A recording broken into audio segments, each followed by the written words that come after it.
This realm is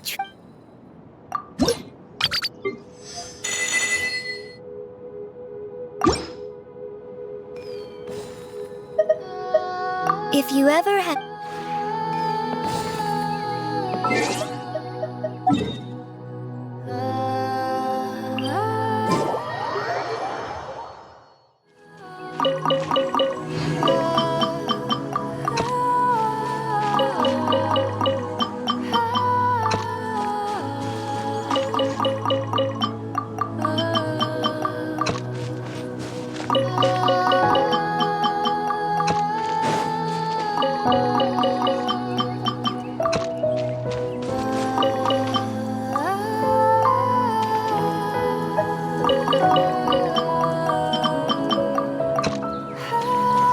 I condemn you!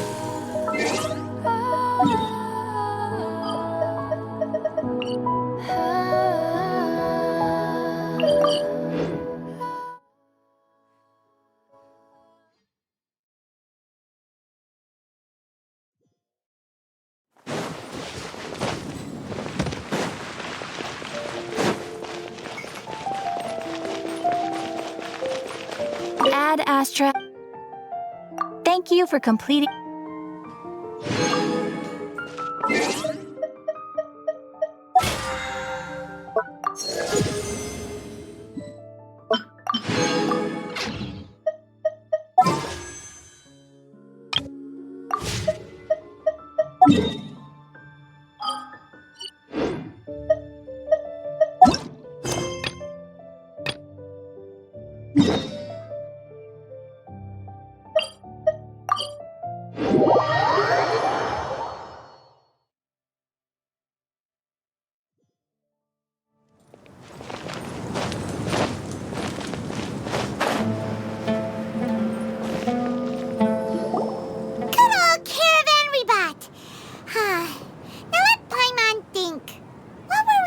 The first time we came here.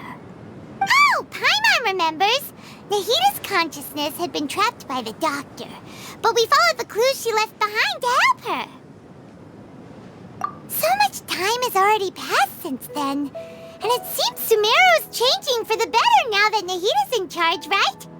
Paimon just hopes this peace will last a long time, and then Nahita won't have any more new problems to deal with. Yeah, guess you're right. We somehow always find ourselves right in the thick of it. Who knows what will happen next? Come to think of it, maybe it's all because of you. Maybe you're just a magnet for trouble.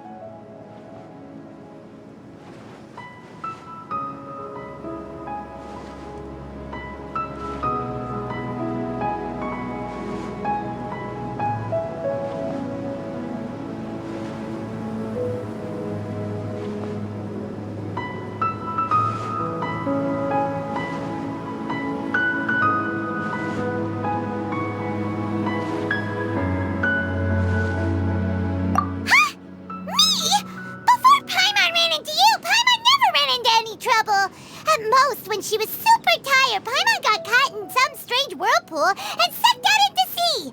And even then, you fished Paimon out.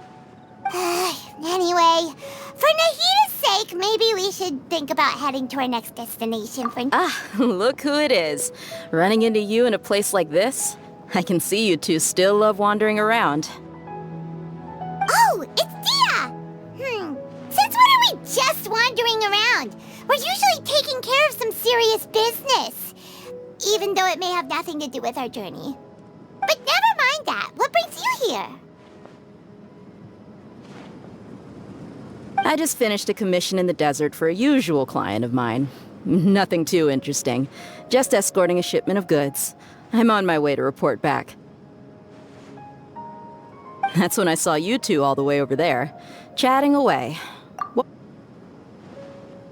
Huh? You serious? Can't say I saw that coming. But you are travelers after all. I guess you'd never stay for too long in one place. Bumping into you like this will become a rarity. I'm starting to feel sad just thinking about it. Hey, how about I gather a few mercs to escort you two? What do you say? Thanks, but no need. Oh, no clue you'd miss us so much. But don't worry, we'll come back to see everyone when we get a chance. Sounds good. All you need to do to get to Fontaine is cross this stretch of desert and navigate some waterways. Knowing you two, I'm sure it won't be anything you can't handle. So, when are you leaving?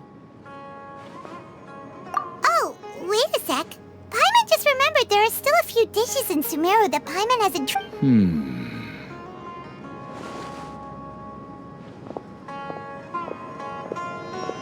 I see. Guess, though, now that I think about it, Sumeru wouldn't be what it is today. By the way, should we go say bye to Nahida? Oh, good point. Then, I guess this is goodbye for now, Traveler and Paimon. Goodbye, Dia. Bye-bye, Sumeru.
This world is full of unsolved mysteries. All is accounted for.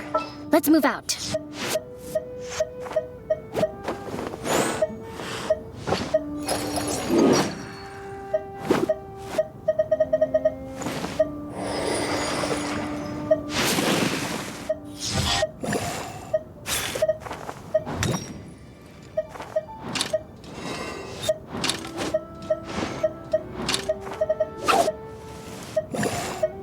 Where are we dancing today?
This must be Fontaine's port. Wow. Everything looks so advanced in Fontaine. Paimon's heard that just seeing the sights as a tourist is nice, but maybe it would be better if we found something to do. What do you think? Good idea! Nahida gave seeking out the Seven is probably still our best source for information at this point. Yeah, the more we can learn So, what do you think the Hydro Archon's like? Will we get along? To learn about a nation's god, start with the nation's people. There seems to be some locals talking over there. Let's go see if we can join the party.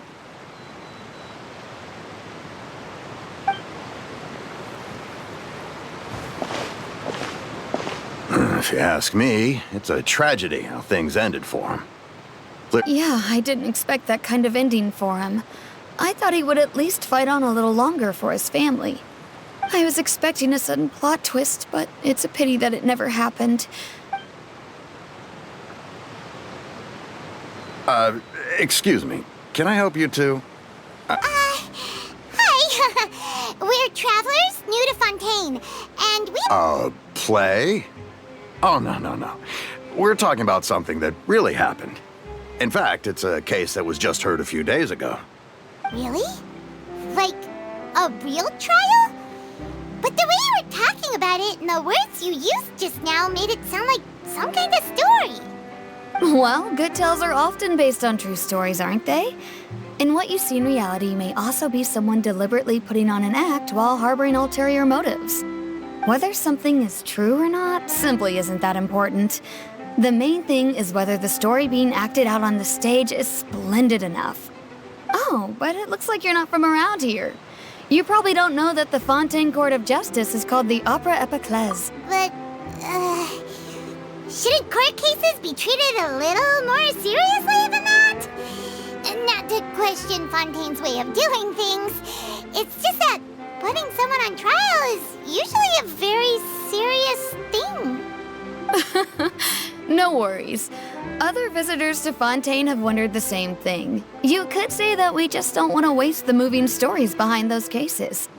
And as for your worries about whether the cases are treated with due reverence, we have the absolutely just and honorable Chief Justice Neuvillette, as well as the Oratrice Mécanique d'Analyse Cardinal, a machine created by the Archon. Between the machine and the Chief Justice, false charges and injustice are a thing of the past now. Oratrice? Is it some kind of machine, too? Oh, but wait. Paimon almost forgot to ask you our question. Oh, that's easy. Just go to the Opera House. I think what they mean is that in that case, I'm afraid it's going to be a tad more difficult. No. Lady Farina seldom takes an interest with the nation's affairs. The reason it's difficult to make an appointment is simply because she's incredibly popular. That's right. After all, she is the Archon. First time Paimon's ever heard of an Archon be... Wait! Paimon gets it now! The Hydro Archon is kinda like a big celebrity here, right? Yeah, I suppose you could say that. Hang on. This is still Fontaine's Archon you're talking about. Yes, you're right. I guess I should at least try to be a little more respectful. Come on. Sure, there's a lot of laws here, but nobody's going to be arrested for saying something disrespectful about the Hydro Archon.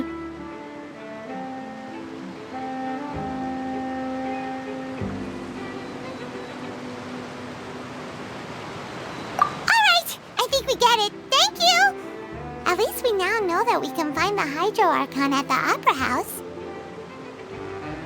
But who knows how long making an appointment will take? Guess we could have a look around the city in the meantime. Hey! What are you looking over there for?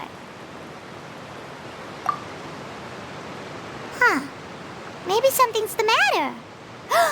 She isn't going to jump into the water, is she? Maybe we better go check on her.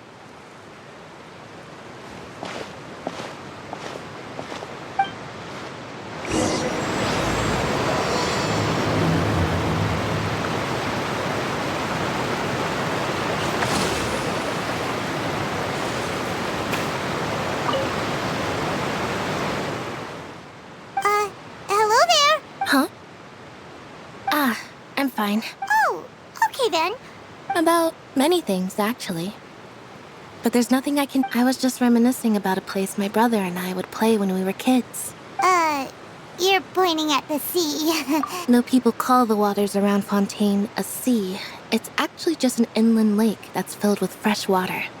And no, I can still see that hill clearly in my memories. Now, it's been completely submerged. He would skip and jump, tossing sand in the wind. The sun shone, but now, the water is gradually swallowing our memories. It won't be long before it swallows us. Sorry.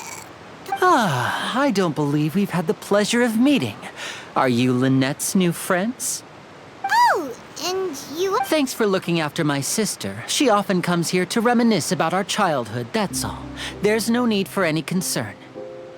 Allow me to introduce myself. I'm Linny, and this is my sister Lynette.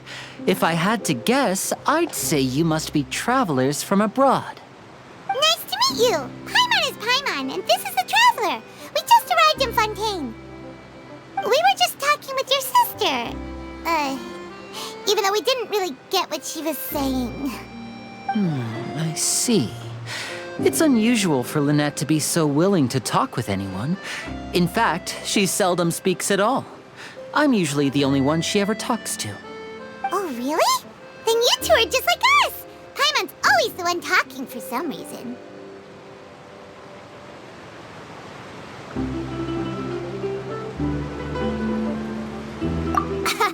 So that's how you think it is?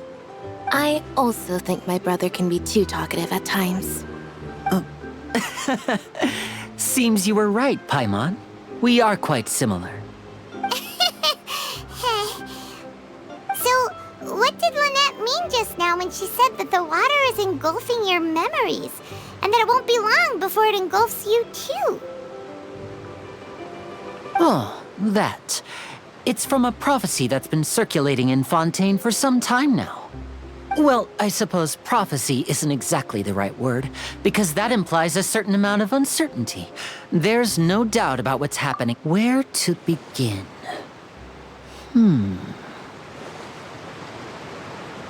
Let's put that question on hold for a moment.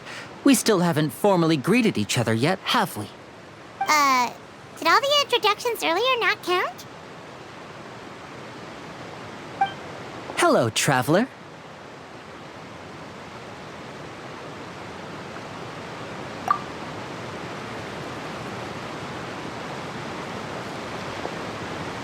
And hello, Paimon. Hey! Why didn't Paimon get a handshake? You're not poking fun at Paimon, are you? Please, don't take offense. Just consider it a sort of etiquette we have here in Fontaine when making new friends. You should remember it. It might prove useful. Oh, all right then. Well, Paimon's just happy to have a local friend now. By the way, we were just getting ready to go to the Opera House to meet the Hydro Archon. So you're going to see Lady Farina? No problem at all. Please, follow me.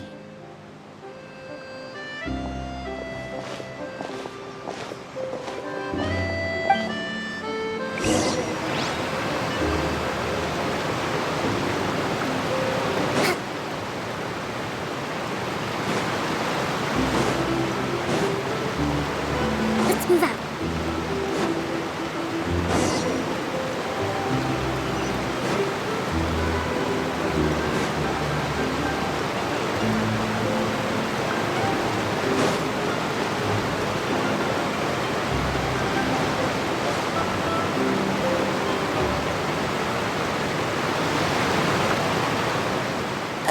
You said you were going to see Lady Farina? Well, it seems Lady Farina has come to see you.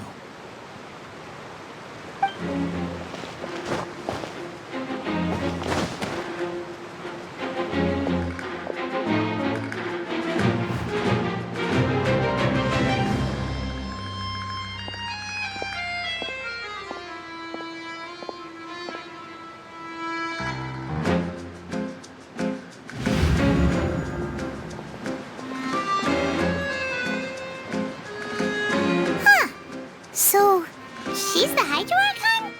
But how did she know we were looking for her? My dear people, rich and poor, those with cup in hand and those with nothing at all, raise your glasses in celebration. If you don't have one, then just raise your hand in lieu.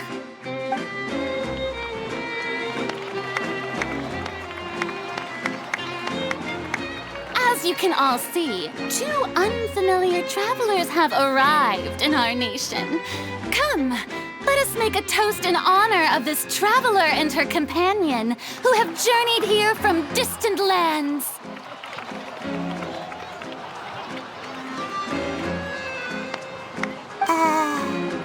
Is she talking about us?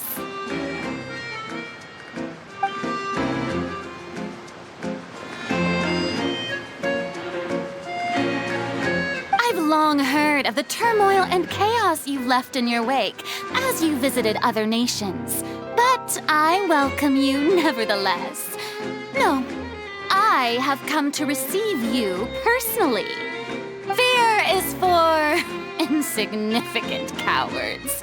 I am a god, and I will never entertain the notion of such meaningless wariness. You can be rest assured, I see clearly your sincerity. Of course, seeking an audience with me is the most sensible thing to do. It will allow you to truly behold my power and witness my authority. Intelligent people always gather under the correct banner. I, Focalor, hereby welcome you to the nation of Hydro and acknowledge... Yeah, Paimon still can't believe it. Feels like we've only been here for a few minutes. But the Hydro Archon's entrance was, how should Paimon describe it? A little over the top?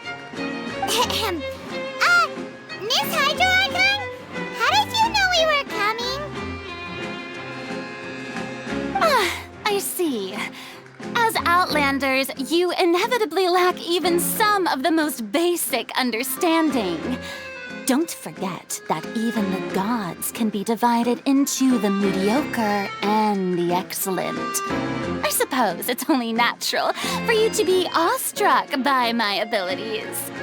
You had best stop and consider. Do you really have the noble qualities and etiquette necessary to communicate with a god? All it takes is a flick of my finger for me to know everything about you. Whoa, talk about sounding high and mighty. Oh? What's with these looks? Perhaps the Is she waiting for us to start talking? Wow, I didn't expect to see Lady Farina here. What a surprise! Wait, does this mean they're the legendary blonde traveler? How did I not notice before? Hey, what's all the commotion? Oh, is that Lady Farina? Is there some kind of drama going on? Of course. That's the blonde traveler, the one all those stories are about.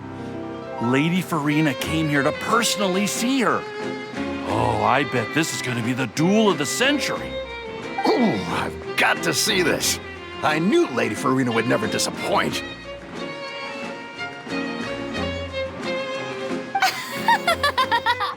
Yes, but don't get too excited now. My dear believers and spectators alike tend to get quite rowdy, and despite the noise, I've come to tolerate all their ruckus.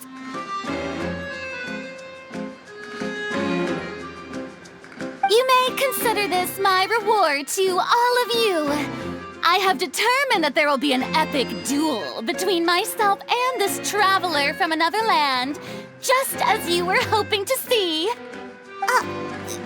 Now she wants to fight? Aren't we getting a little ahead of ourselves?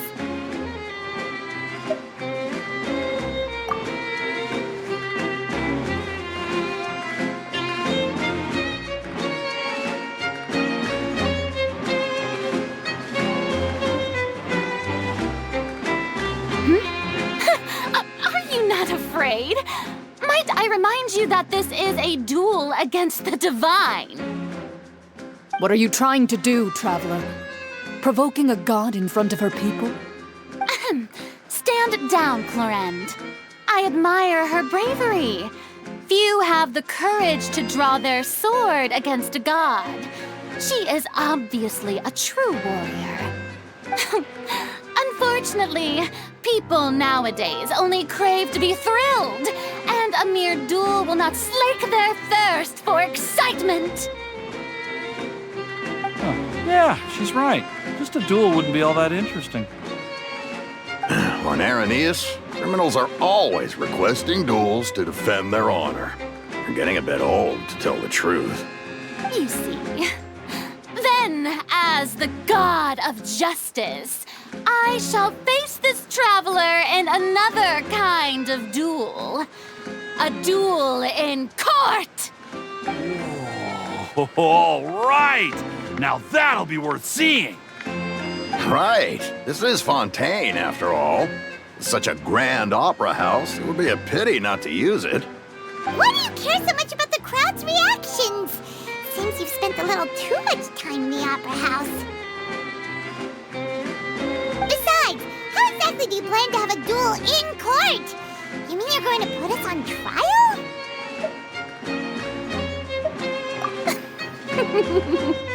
Oh, we have reason to put you on trial. According to Fontaine law, no one is permitted to release any flying objects within Fontaine city limits during the first 3 days of each month. You are clearly guilty of violating this law, no? Oh, so that's what they've done wrong. That's our Lady Farina. No one knows the laws of Fontaine like she does. You call that obvious? What kind of law is that? Wait, precisely! Now, if you two have no... My apologies, Lady Farina. I don't mean to spoil I don't think that Paimon here meets the definition of a flying object. You tell her, Linny! Finally someone who's not crazy. How could anyone call Paimon a flying object? Ah, great magician Linny, my beloved citizen. I'll permit you to object, but how exactly do you plan to prove your claim?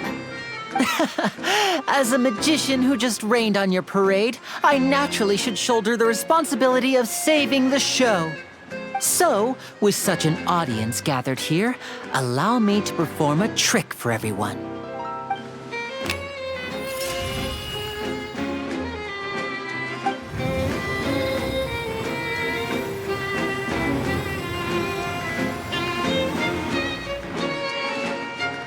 Ta-da!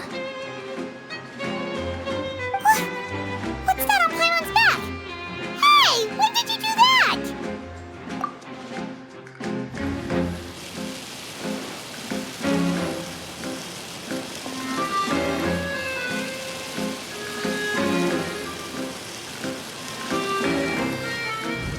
There. As you can all clearly see, Paimon should be classified as, well, something like a balloon. This rope has been in the traveler's hand all along. It was just that no one could see it before. Huh? You call that magic? You've got to be joking. I thought it was pretty good. Nice one. Huh. I'm not sure what to think. It seems Lady Farina's charges no longer hold water.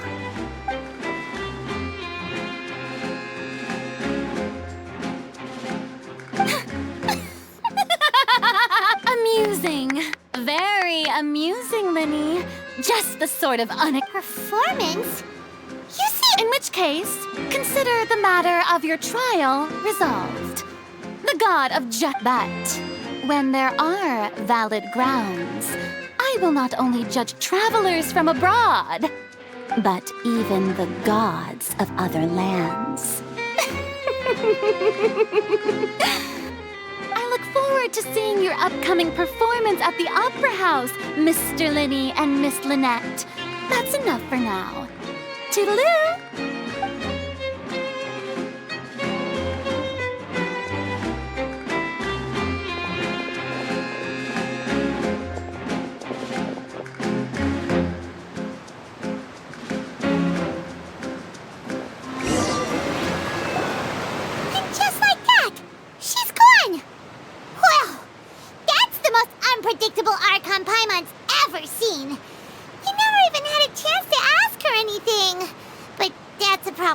teacher, Paimon. That whole... Don't mention it. I just happened to remember that there was such a law. So...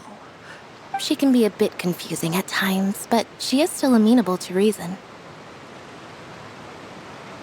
Anyway, I just know it will actually be my first time performing on the most prestigious... But isn't the Opera House where... When there are no public trials being held, the Opera House... And speaking of performances, I would be remiss to forego this opportunity gifted by My brother's always excited. Oh, sure. We don't really have any... Splendid. In that case, you really... This is a magical item known as a magic pocket. Huh? What are they going to use it for? About that... I'm not sure exactly when it began, but a prophecy has been circulated. It says that every person in Fontaine is born with sin. No matter how the nation of justice holds trial after trial, until one day, the water levels in Fontaine will rise, and the sinful people will slowly be drowned. In the end, the people will all be dissolved into the waters, and only the Hydro Archon will remain, weeping on her throne. Only then will the sins of the people of Fontaine be washed away. That sounds pretty gloomy. Why are people in Fontaine born with sin? There are lots of guesses. Some say that the ancestors of Fontaine stole. Others say that the people of Fontaine never heeded the first Hydro Archon's warnings and offended Celestia. But here in Fontaine, evidence is what matters. If even the people in Fontaine don't know what sin they committed, wouldn't it be better just to... That's exactly what the people did at first. But in the last few years, the water levels in Fontaine... Many places have already been completely submerged. Many people carry on with their lives as before and shrug it off as a natural phenomenon. But my family and I think that the people of Fontaine shouldn't ignore the possibility, which would end up sentencing them to death. We hope that at least the people who reside near the waterfront... As a magical item, these magic pockets have astonishing capacity. Oh, Paimon gets it! It's like preparing for a rainy... Perhaps now, if you'd like to help, then...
Suffocate!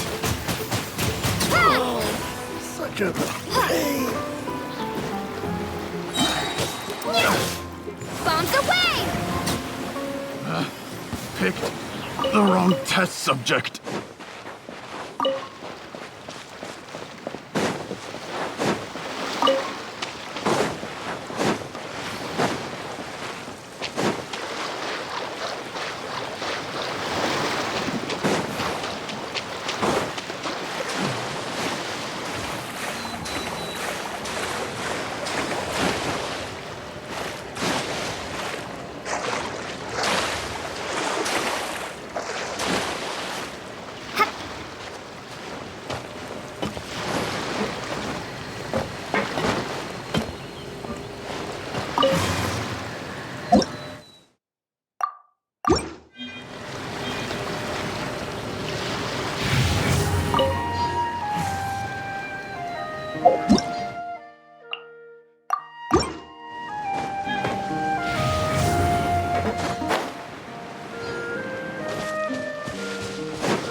So you're the blonde traveler that everyone's been talking about. My apologies for not recognizing you earlier. Oh, a magic pocket? Seems you really thought of everything. I guess it's better to prepare for the worst and hope for the best. Thanks. Please, also thank the magician on my behalf when you get the chance.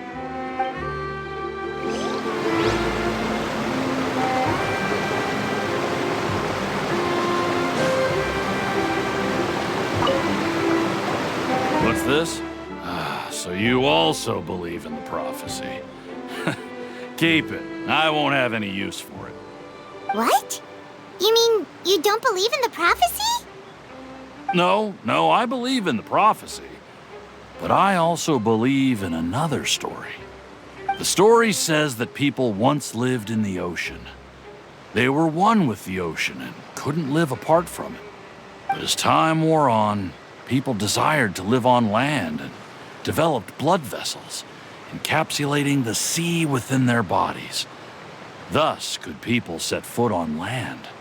So, if you ask me, when the water rises and takes us all, it'll be like we're going home.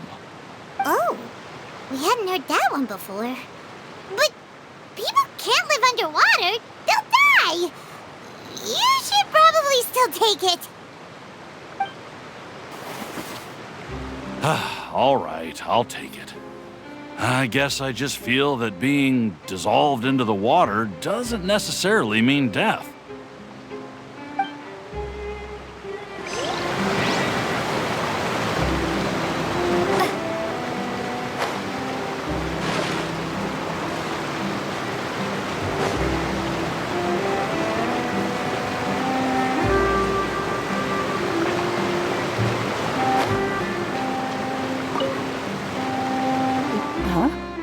I don't want that thing.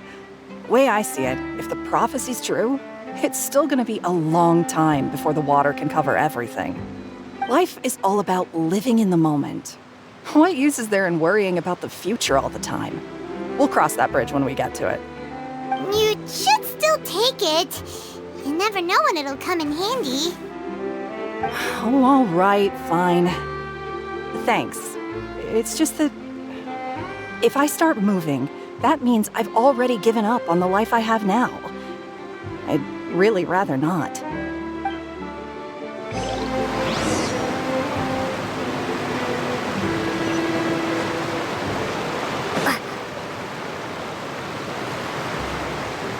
Oh? You already handed out all of the magic pockets? That was fast. So, what did people have to say? I bet you heard some... interest. Yes, but that will change once disaster strikes. I know they'll change their minds, so it's only right to help them prepare. Is there anything else you need to do before we leave? Yes, one last thing. I have the magic pockets made by a workshop in the court of Fontaine. Since we're out and about, I was thinking about bringing him some more materials. So, you want to collect materials? Just tell us what the materials look like and we'll help. Many hands make light work. Oh, that would be much appreciated. We'll need some romaritime flowers. I remember seeing them near the waterfront on the east side of the harbor.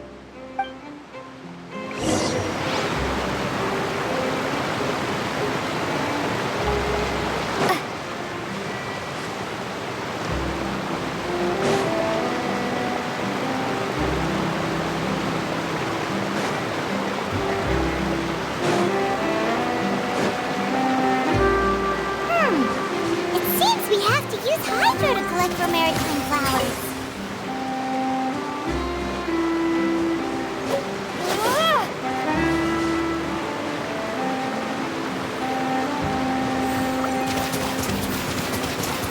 Water jet!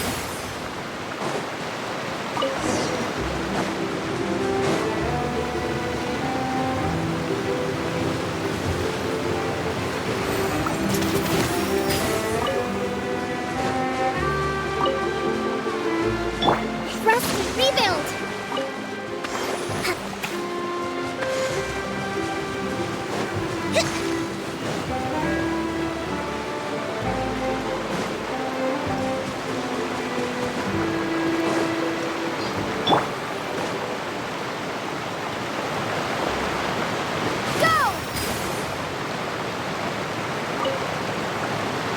You made quick work of that. I can tell you're an experienced. Maybe next time you'll feel like helping too. No way.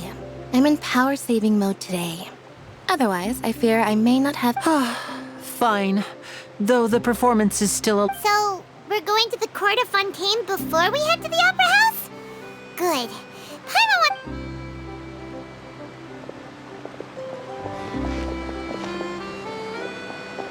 Wait, shh. Have you noticed that person over there? The young girl. Huh? What's wrong with her? Paimon didn't notice anything. She's obviously a thief. Magicians and thieves practice similar methods. We divert attention, and a distracted audience is one that won't discover what you're really doing. Watch her movements carefully.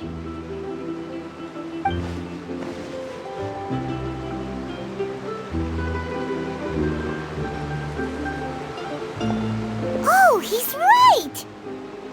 Shh, keep your voice down.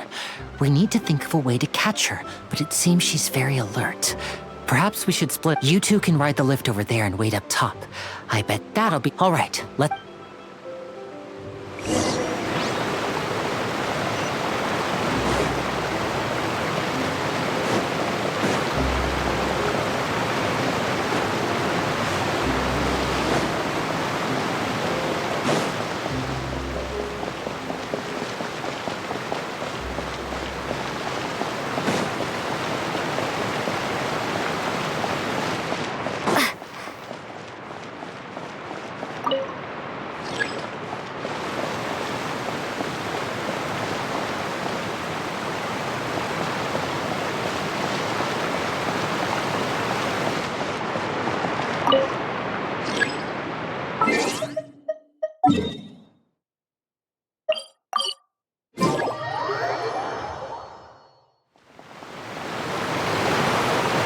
This is the spot where Linny wanted us to wait.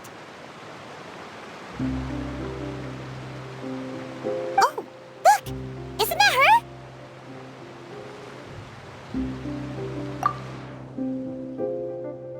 Oh no! Did she notice us? What should we do? Should we chase her?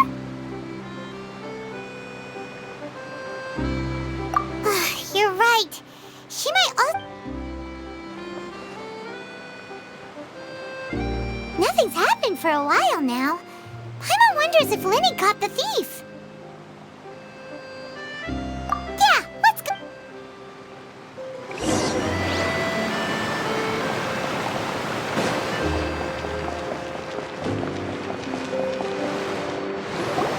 Are you sure that's all she took?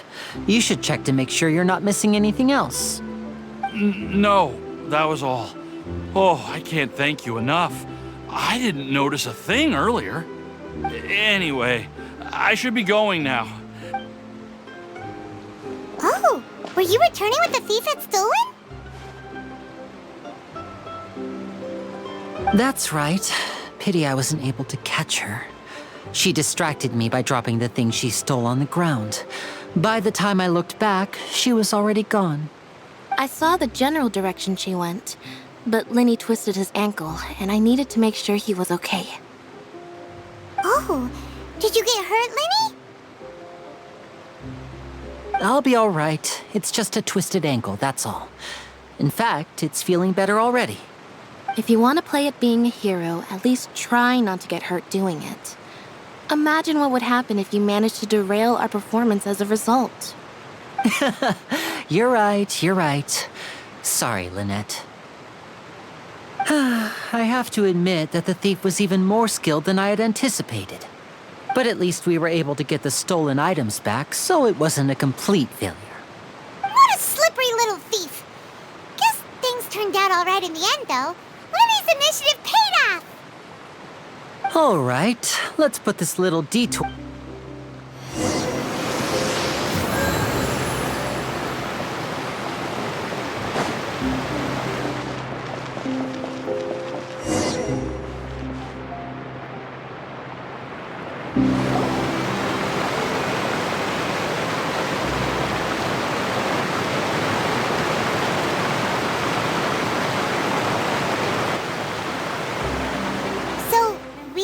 This thing to go into the city?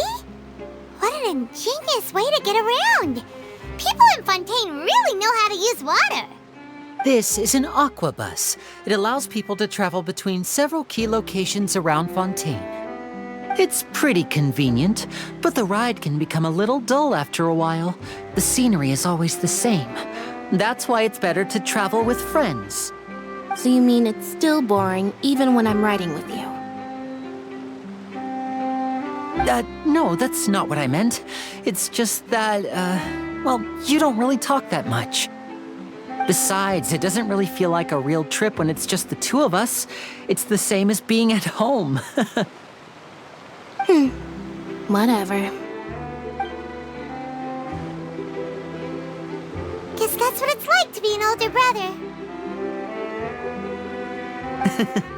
It's about time for us to leave. Let's get on board.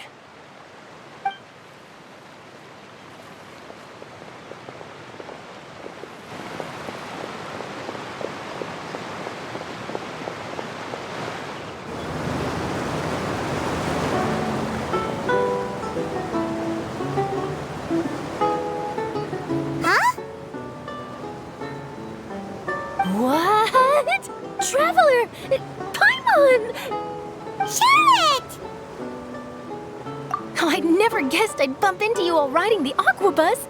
In the story of my life, this is big news. What are you doing in Fontaine? I didn't hear anything about you paying us a visit. Yeah, it's quite the coincidence. But as travelers, we're always on the move. It's not surprising that nobody knew we were coming. Though we still have no idea how the Hydro Archon knew about us.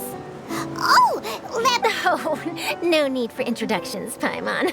I would recognize the great magician Linny and his assistant Lynette anywhere.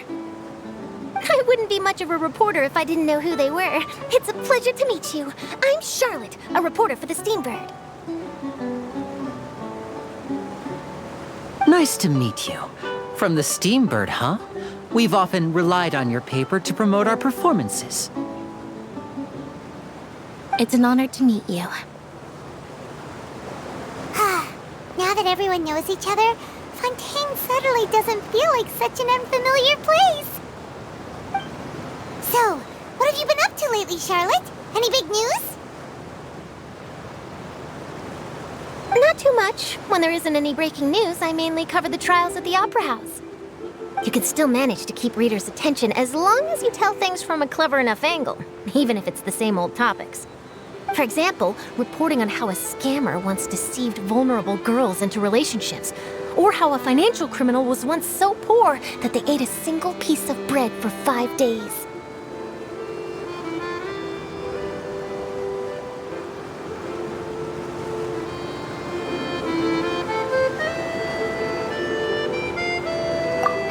You're right. Seems you know me pretty well. What I'm really after is exclusive, sensational news pieces that could shake the country. These smaller stories are a waste of my talents. Oh, I just remembered. I've been following a case lately. Well, a series of cases, actually. You mean the serial disappearances of young women case? That's right. These stories are the talk of the town right now, and it's probably the most mysterious case we've ever seen.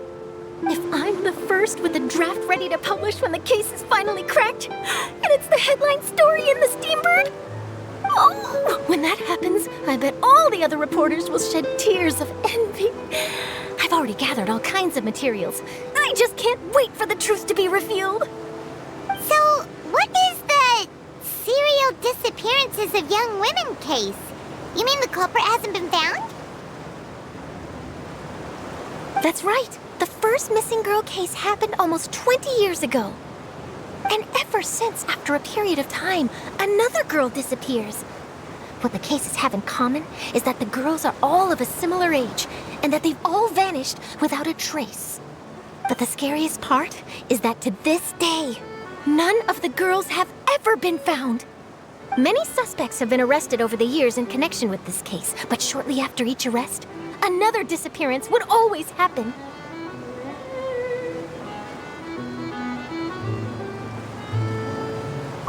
Yes, it's possible. But either way, I believe that every case has some precise truth behind it, waiting to be exposed. Yes, I agree. And at the very least, the family of those missing girls deserves some sort of explanation. I just imagined for a second what I would do if Lynette were to suddenly disappear. I'd pay any price to get her back, and then find a way to track down the culprit. Please don't imagine that, Linny.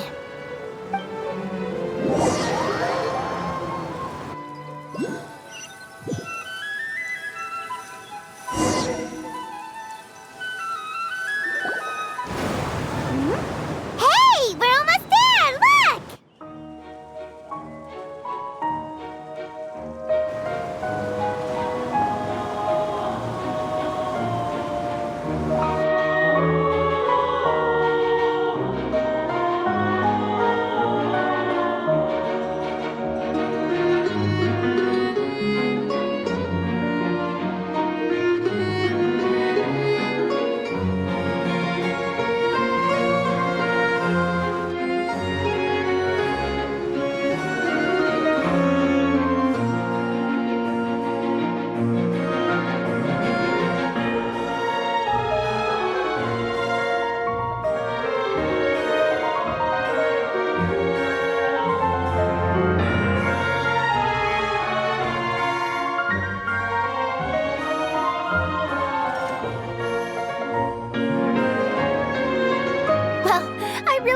chatting with you.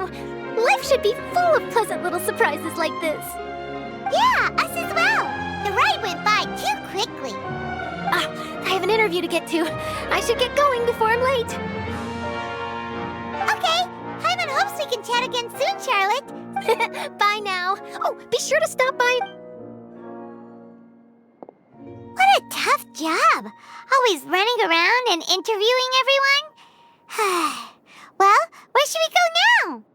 If you don't mind, how about we stop by my home first? Besides, I still have all the materials we collected. Sure, we wouldn't mind at all. This city is so huge, Paimon wouldn't know where to start anyway.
This is our current abode. Ah, Fremine, you're home. Where did everyone else go? I have some new friends that I would like to introduce. Oh, they all just went out a moment ago.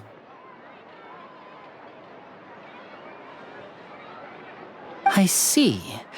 Everyone is getting busier now that Father will be returning soon. I suppose that can't be helped. Allow me to introduce you to my little brother, Fremine. He is a phenomenal diver. Hello. Nice to meet you. Paimon is Paimon, and this is the Traveler. Oh, you sound very proud to have a diver as a brother, Linny.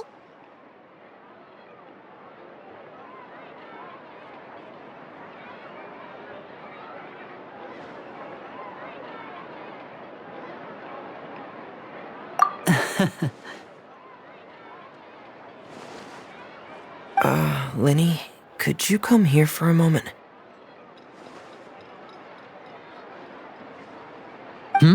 What is it, Fremine? Do you have something to tell me?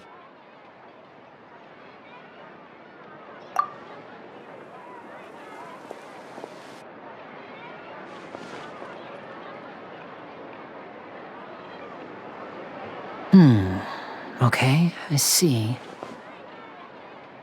Is everything all right? Oh, it's nothing. We were just discussing a little housework. Sorry for the interruption. Oh, before I forget, the Traveler and I collected more materials to make magic pockets. Were you able to get any, Fremine? Yes, I went diving and gathered lots of materials. I was about to give them to you. That's our Fremine, always quick with the underwater work. All right, I'll take these to the workshop.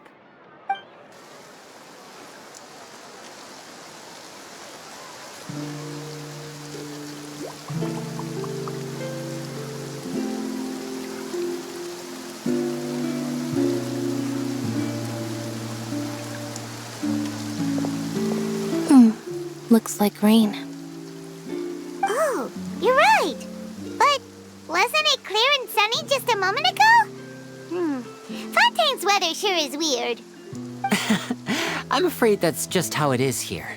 It often rains on days where there are trials being held in the Opera House, but don't worry, it'll clear up soon enough. Fremine? There's a legend about the rain that I tend to believe. It's said that a dragon of water once resided in Fontaine. Though we don't know where the dragon went, every time it weeps, the skies will cloud up and pour out rain. When I was a child, my mother told me that if I wanted to go outside and play, I should yell toward the sky at the top of my lungs. Hydro Dragon! Hydro Dragon! Don't cry!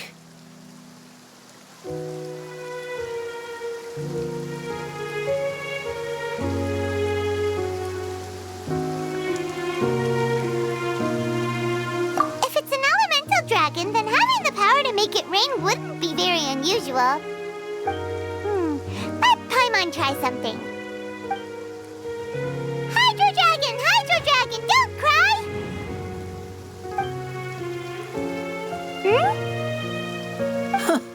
Doesn't seem to be of any use. It is just a legend after all. You know, you might be a more popular magician if you understood the concept of romanticism. Or could at least play along. Sorry.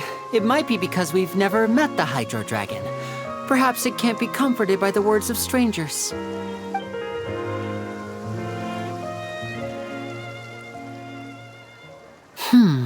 It rained for longer than I suspected. Oh, it's already getting late. Was there something you needed to do, Linny? Yeah, some preparations for the show at the Opera House. I need to find a way to catch the last aqua bus. On the day of the performance, just ride the aqua bus to the island of Aeneas. I'll have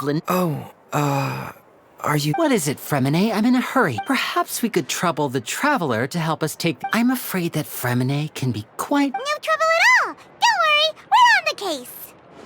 Sorry for the inconvenience.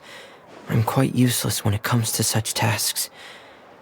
I'll think of a way to make it up to you. Oh, no need. This will be a walk in the park for us.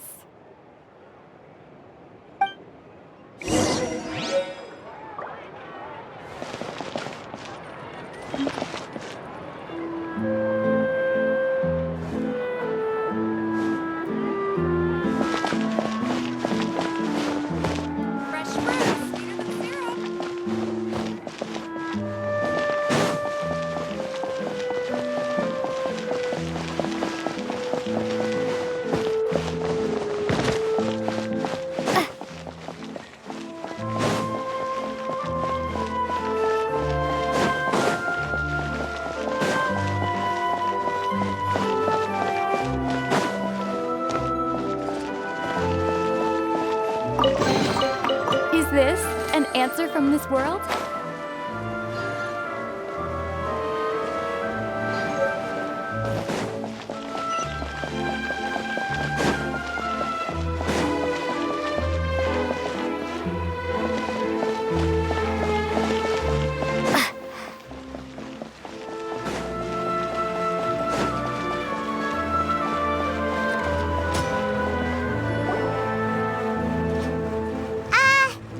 Hello? Is there anyone here? Oh, hello there. New customers? Looking to buy, or do you need something made? Or perhaps— Oh, no, we're just here— Ah, these must be for Magic Pockets! No need.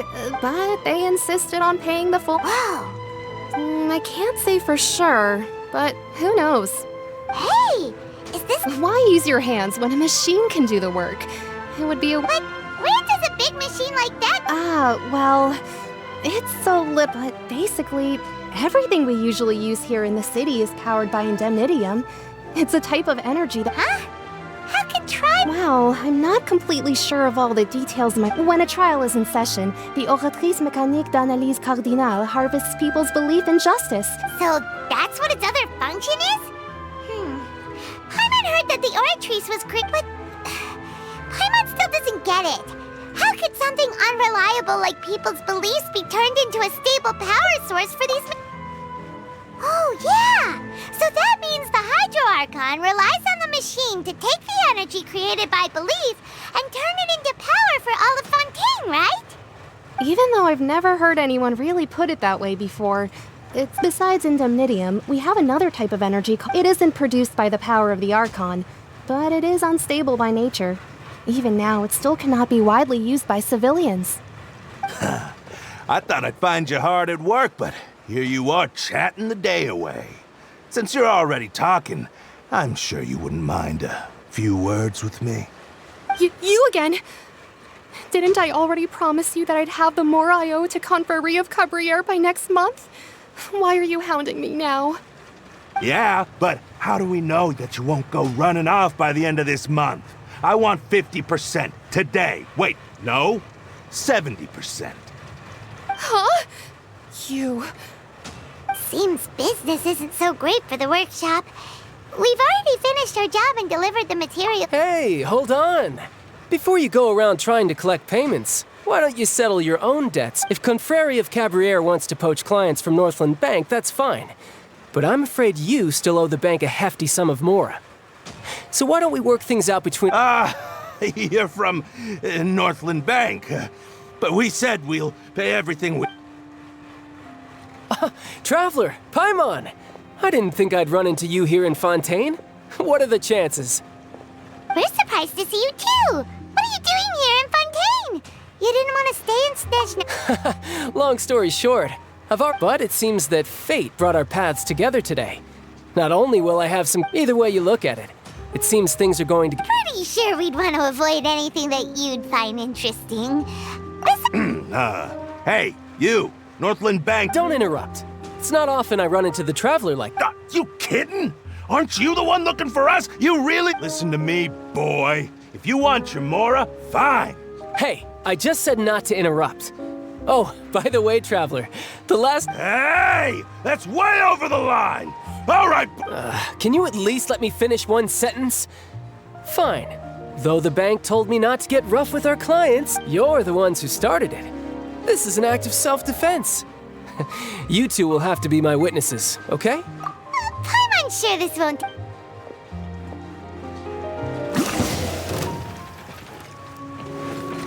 Ha! Just shouldn't let your guard down. Ooh.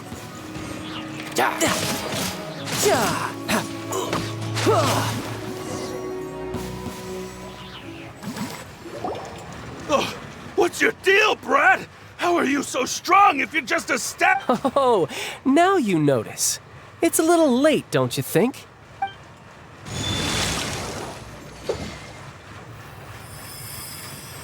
Huh?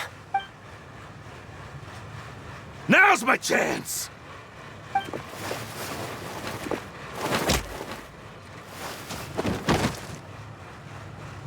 Huh. That was weird.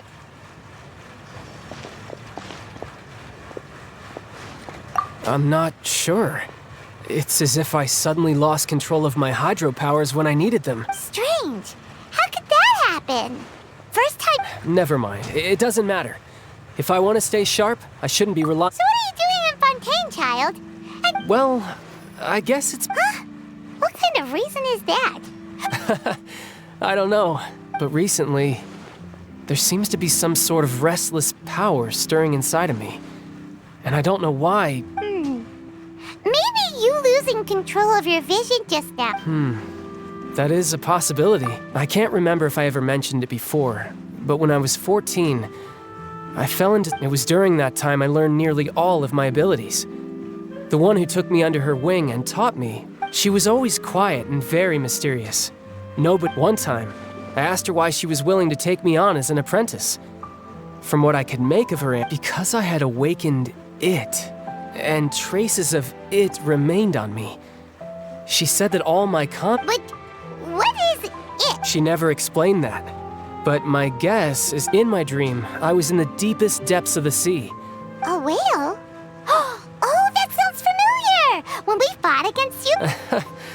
That's just an abstract form of a whale that I created. It takes that shape because the scene I dreamt of the whale has always been stuck in my mind. So you used the whale as inspiration for one of your moves? Huh, so why don't you just go ask your master? You make it sound so easy. But it's been years now, and I've still found nothing. There isn't even a trace of the place where I remember falling into the abyss. Yeah, I'm out of leads at the. Oh, seems the time really. What? More work? No, it's more of a. Official champion duelists? You mean it's their job to duel? Yep. In Fontaine, before a criminal goes to court, they're given one chance to defend their honor by requesting a duel with an official champion duelist. The champion duelists are all powerful fighters selected from among the nation's best. And the duel itself is a no-holds-barred fight with no specified stopping point. So engaging in such a duel, and the worst-case scenario, though it's rumored that Fontaine has a death penalty. From what So do many people actually get out? Apparently, it's exceedingly rare for anyone to actually win. Besides, none of the champion duelists, apparently the one I'm meeting today, Clorend, is the strongest of the champion duelists. Well, that's child for you. Oh, before I forget, I want you... Huh? Your vision? I'm just worried that it could become uncontrollable again. I'd be pretty upset if it got in the way of my... Besides, I just need you to hold on... Paimon knows what you're up to. What? That sneaky guy. Well...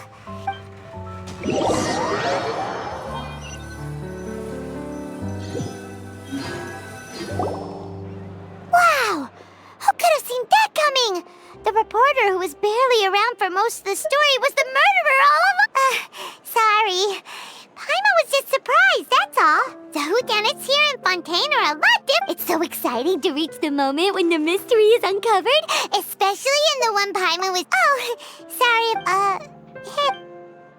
Lenny said that the Opera House is on Aranias, so let's go ride the Aquabus!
Exactly.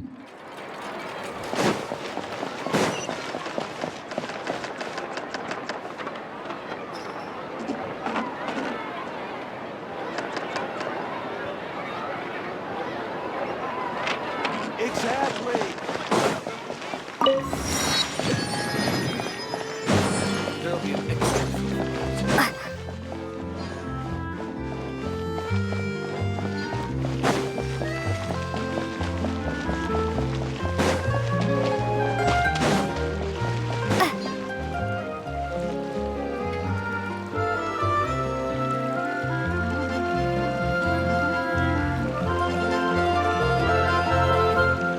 I need to get out more.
The campaign begins.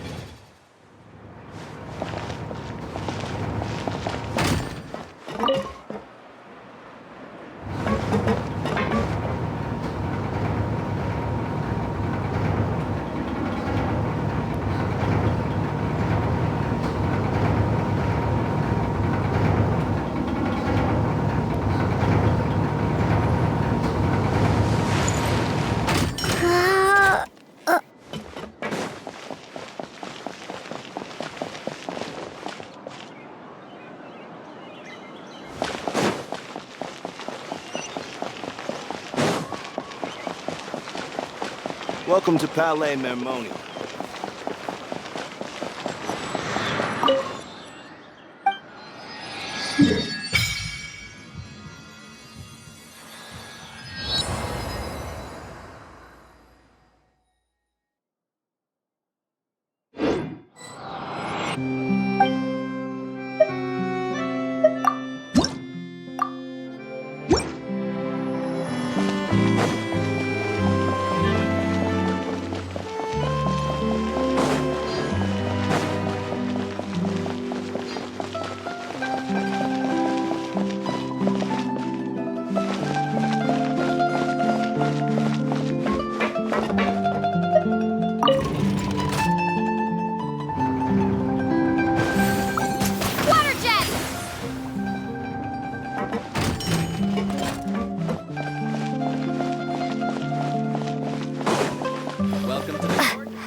tour is bound for Romaritime Station, and I'm your tour guide, Avel. I'm here to tell you all about the amazing scenery we'll pass by on the Clementine line.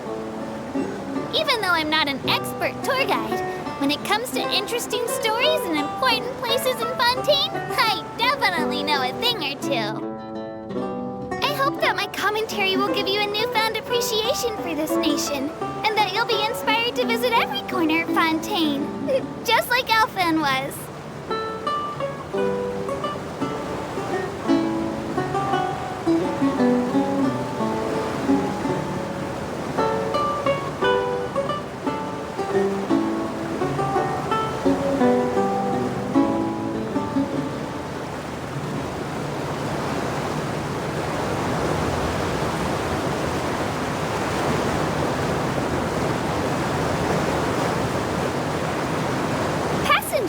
If you look into the distance, you'll see Elinas, large as a mountain. The hometown of us Melusines, Pharisee Village, is right over there. There's a story about our hometown that I really liked growing up. The legends say that long ago, Elinas came to Fontaine and asked the people, "Is there anything I can do?" At the time, we Melusines were super tiny, and our hands were even smaller. And we were so sad that we couldn't build houses like everyone else. So the people said in unison, "Then why don't you become the home of the Melusines?" And thus Elinas just rolled over right there and poof! It's been a few hundred years since then. When you think about it, everyone in Fontaine and Elinas really is gentle and kind.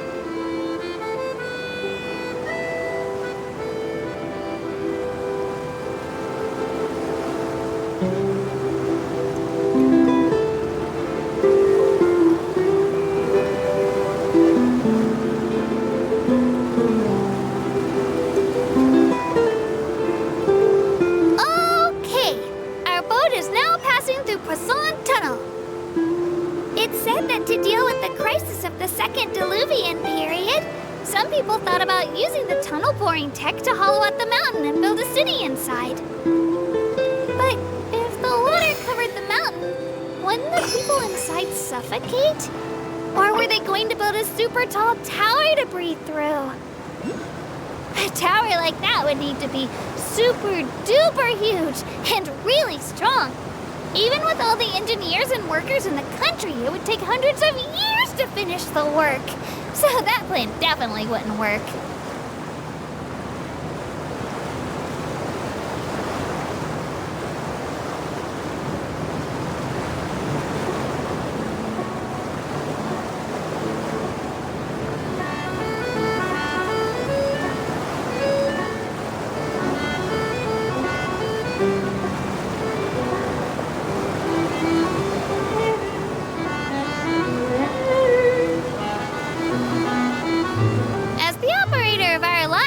To say, we Aquabus tour guides carry a huge responsibility.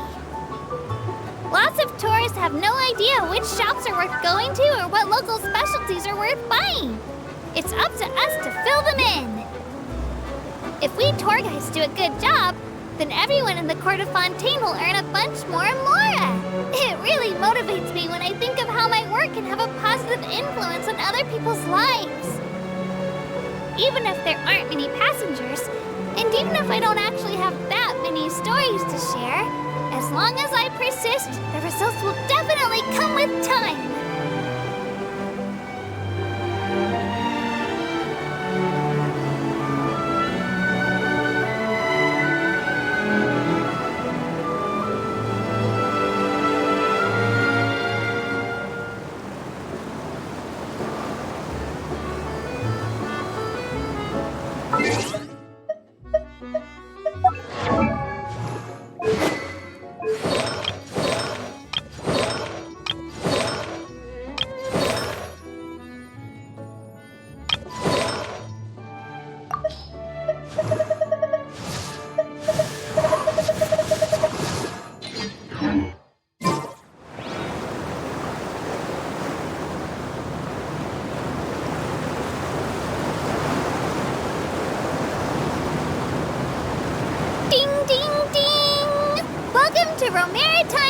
destination, where this tour ends.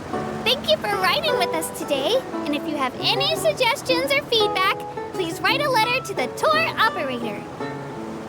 Sometimes the letters will be forwarded to me, and I'll read every single one carefully. Then, the next time you ride the Clementine line, I'll definitely provide even better commentary. And maybe, if I get enough good ratings, I'll get a bonus. And then I can treat Elfan to a huge meal. Then when you ride the Navia line, you'll meet an even happier Elfan.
Is this an answer from this world?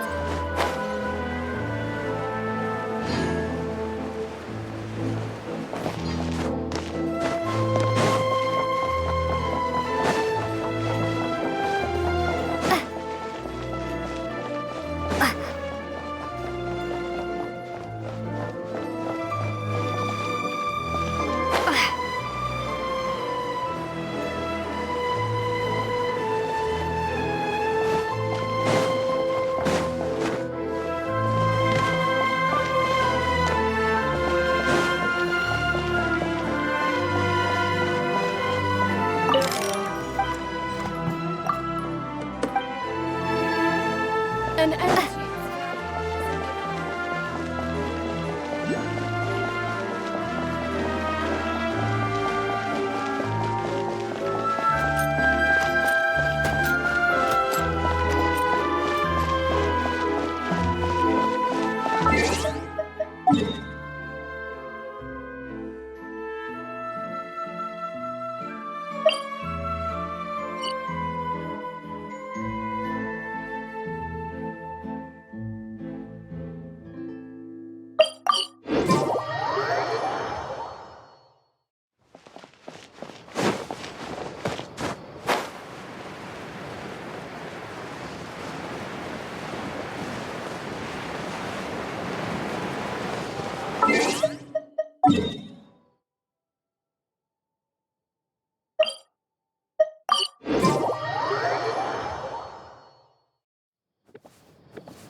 Welcome to the court of Fontaine.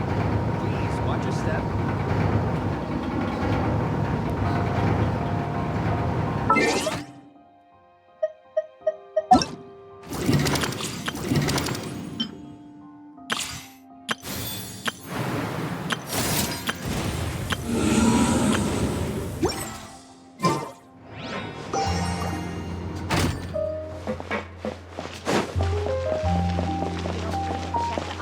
Map and schedule for details.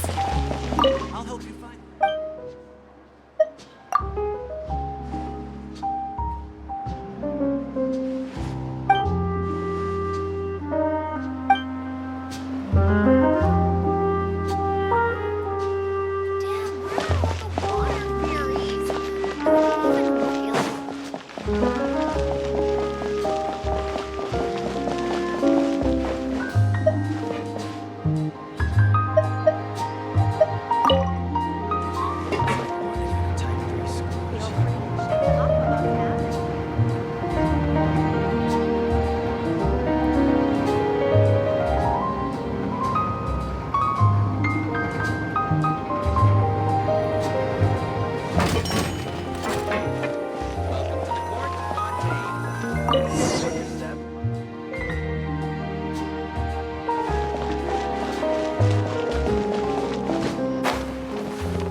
Welcome to the Navia line.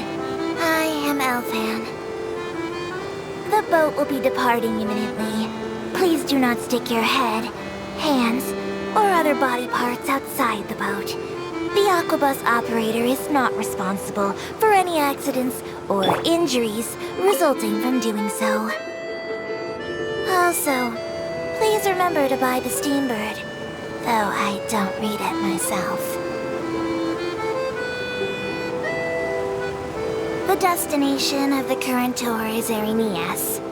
Points of interest worth visiting include the Fountain of Lucine and the Opera Epiclese. If you look to the left in the direction we are currently traveling, you will see the famous Fontaine Research Institute up in the sky.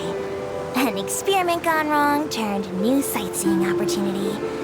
Human ingenuity truly is a wondrous thing.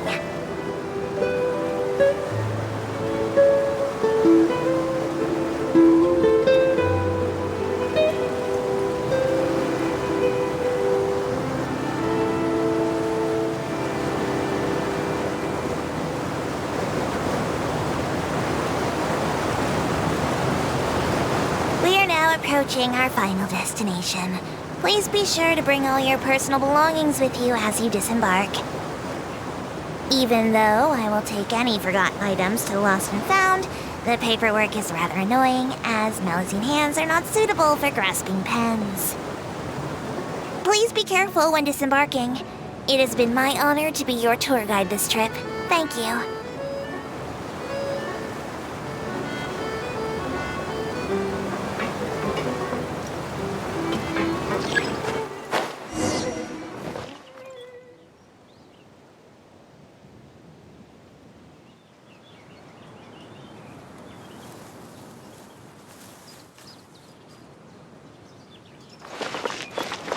Let's move out.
This is a tale of adventure.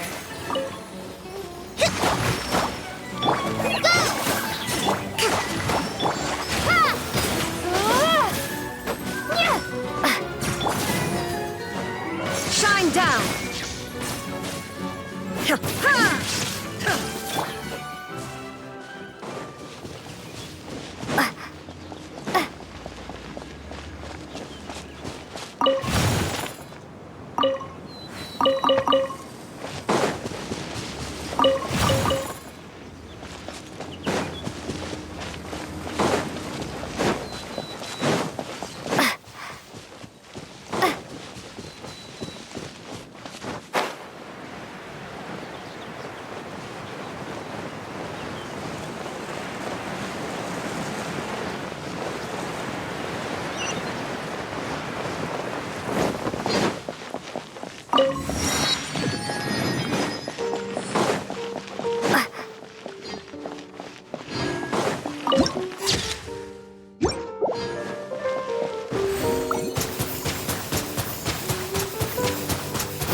Whoa!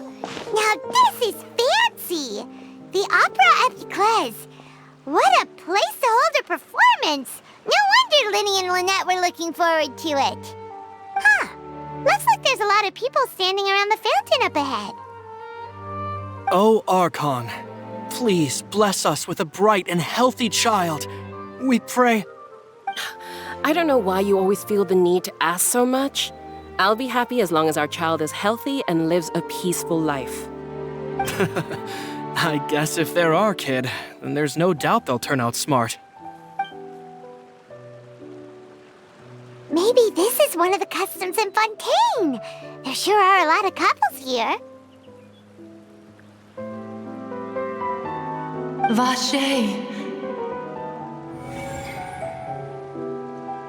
What's wrong? Vache. Vache. No, Paimon didn't say anything. Are you hearing things? Welcome to the Fountain of Lucine. All the water flowing through Fontaine converges here. It's customary for newlyweds to come here and wish for children. Ah! Lynette! You scared Paimon! When did you get here? Lenny asked me to wait here for you, remember?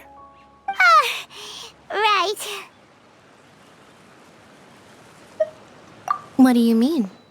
There are a lot of people here right now.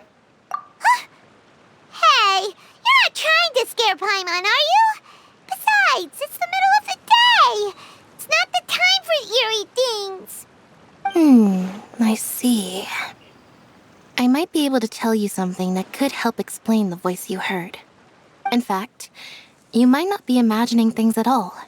I suspect that what you heard is a result of your hypersensitivity to the hydro element. Others in my family have had similar experiences. It's because of her sensitivity to the hydro element? But what would hearing a voice have to do with elemental power? When do you cry, Paimon? Wait, what? What does that have to do with anything? Just answer me. When do you cry?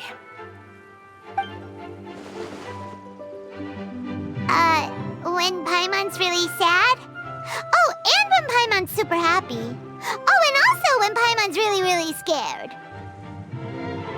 Then you should understand that tears contain your most intense emotions.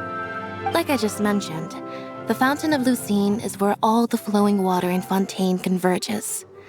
Even the tears that fall to the ground will eventually gather here. So maybe what you heard was the intense emotion coming from someone's tears. So, what did the voice say? If you were hearing their emotions, then Paimon wonders what happened to them. Rather than worrying about them, we should worry about my brother first. Don't let that calm look of his fool you. He tends to get pretty nervous just before a performance. So chatting with Linny might help him relax a little before he goes on stage. Oh, right. That makes sense. Let's go in and see Linny.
Traveler and Paimon. Good to see you.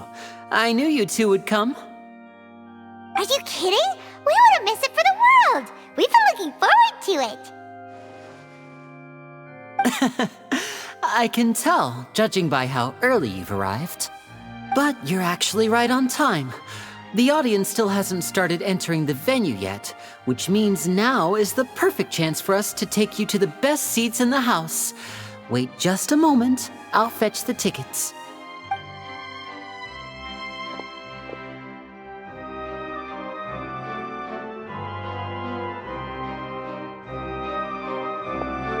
The Opera House has assigned seating, so you always have to make reservations. I've already reserved your seats, and here are your tickets. Ooh, front row seat! Don't mention it. There's no need to keep thanking me. Hey, Lenny! Could you come over here and take a look at this? Oh, I'll be right there. Seems there's an issue with the stage props over there. Yeah, we'll just go to our seats. Yep.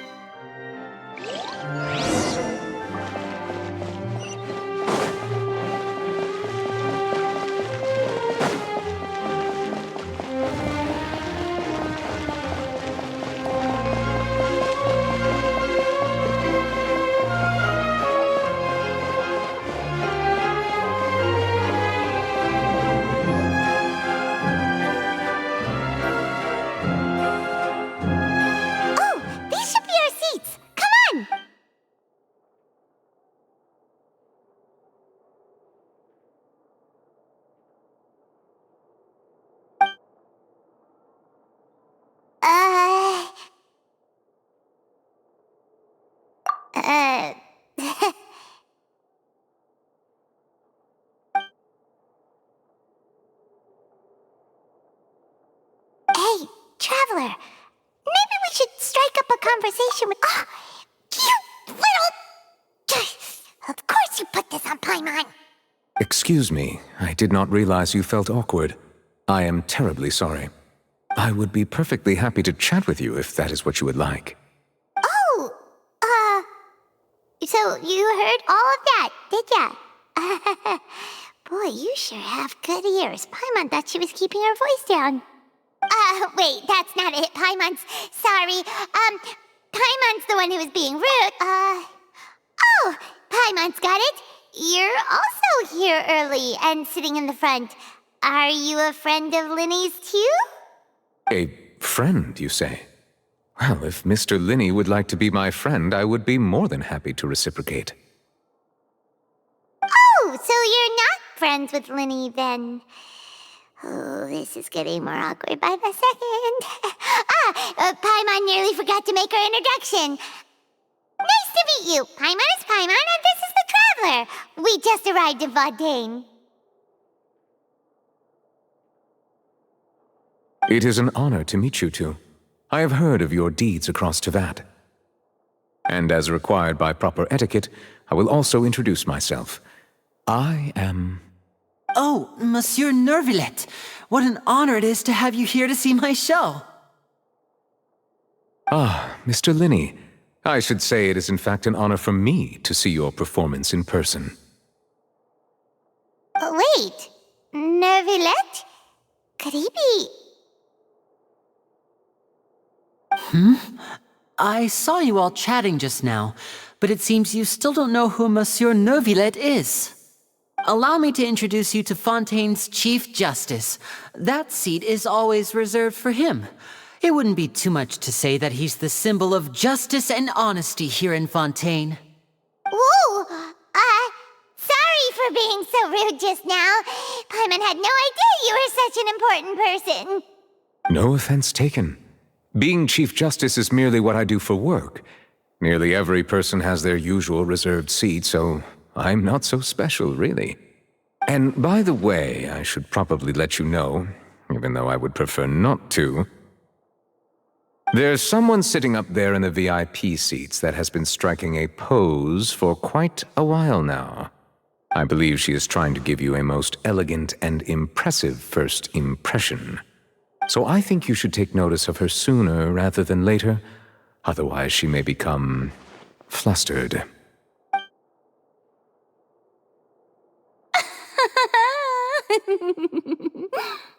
Huh?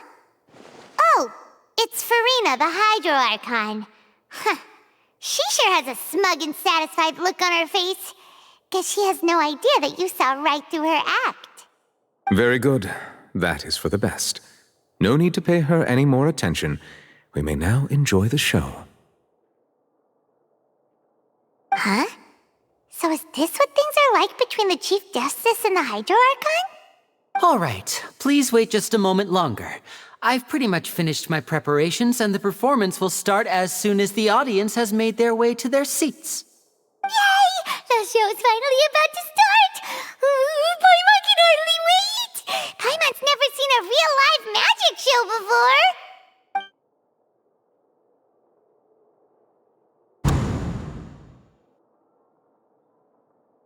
Oh! They're dimming the lights! The show must be starting!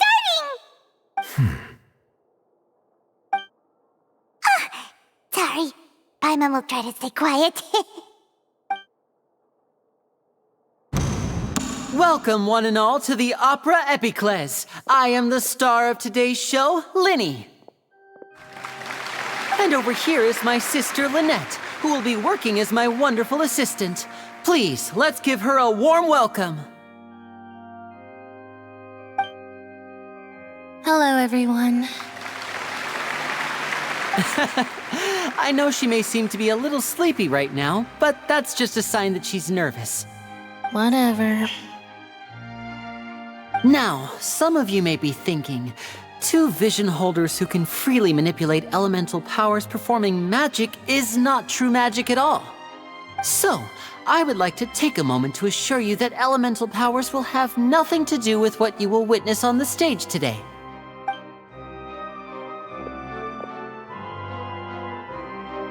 Both Lynette and myself have removed our visions for the show. That way, even the gods won't be able to help us. Oh, good point.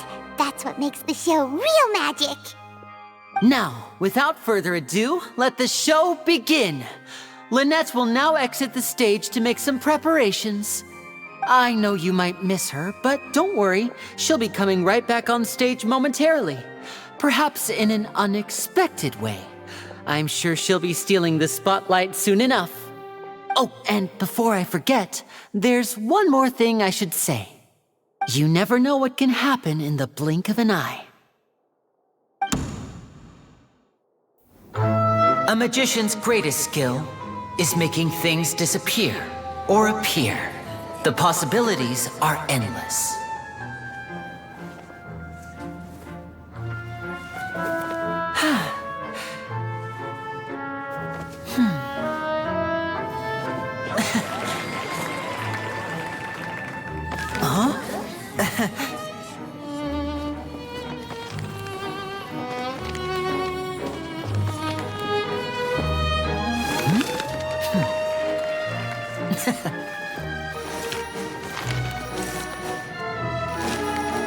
But this isn't what you came for. These little tricks, you've seen them all before.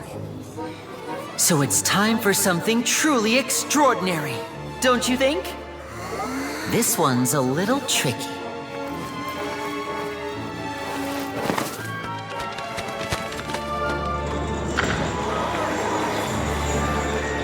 Using this water tank, I shall make my sister vanish completely, right before your very eyes.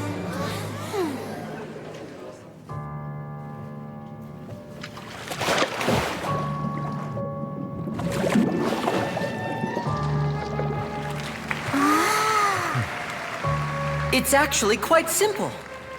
She'll just turn into air bubbles and float right out of the top.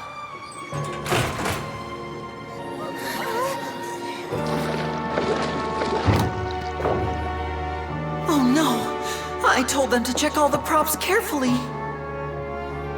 With the lid on, even air can't escape. An amateur magician would be getting very nervous right around now. Luckily, it's me on stage, so let me show you what a true virtuoso can do.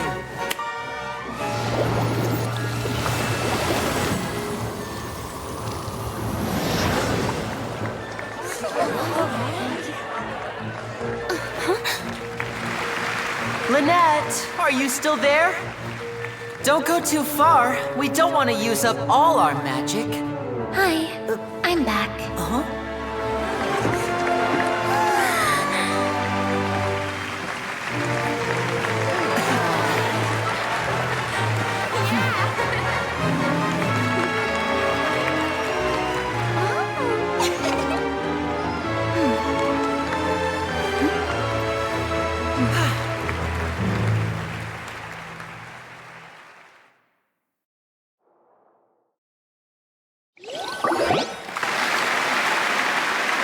Whoa!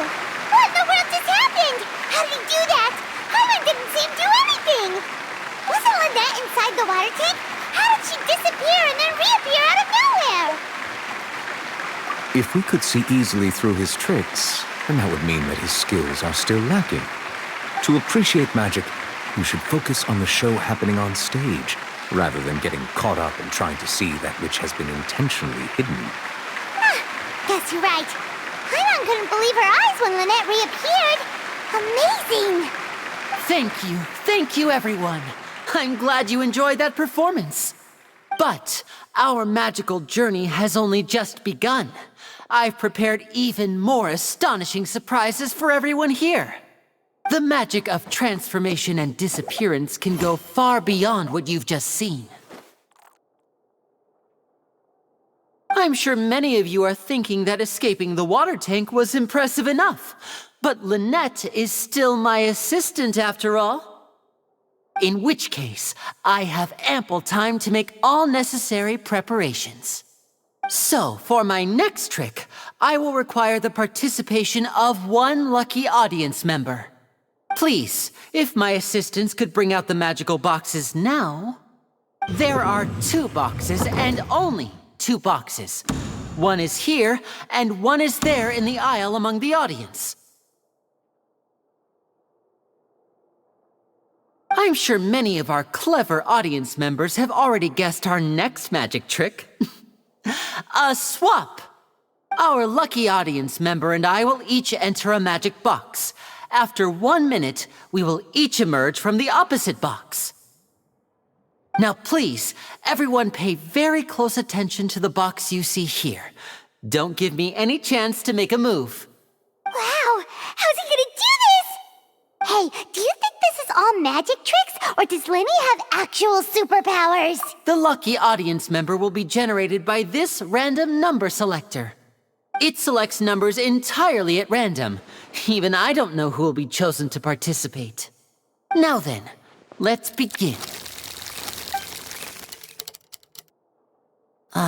Let me see. Oh, row 7, seat 3. Congratulations! You now have the chance to experience magic firsthand for an entire minute. Please, come forward. My assistant will take you beside the magic box. I'm sorry, it might be a little cramped inside, but no need to feel nervous. We've carefully arranged everything for you to be as comfortable as possible. You don't need to do anything, but no matter what strange things may happen, don't come out of the box. If the magic is interrupted, who knows where you might end up? You might even find yourself in the Fortress of Meropide. Oh, okay. All right. Before I enter the magic box, there is one more thing I need to ask the audience to do. Could you all give me a countdown? Like this. 60, 59, 58. Just keep counting down. You can go a little faster or slower if you like. I won't be able to see anything in the pitch black box, so I'll be relying on your voices to know when time is up. Oh, and no tricks now. If you quickly count from 60 in just 30 seconds, then I'll be in a tough spot. Ooh! Paimon kinda wants to count faster after hearing him say that!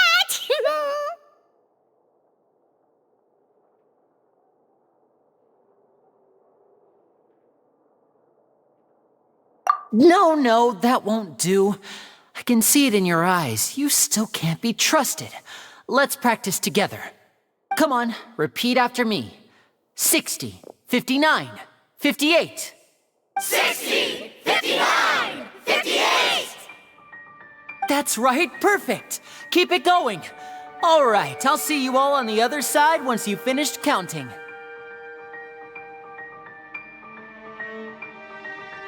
54, 53, 52? Huh? Why aren't you counting, Nervalet? I am counting in my head. I think things are exciting enough in here as it is. Merely a consequence of my identity and personality. Do not worry about me. Just enjoy the show. Oh, all right.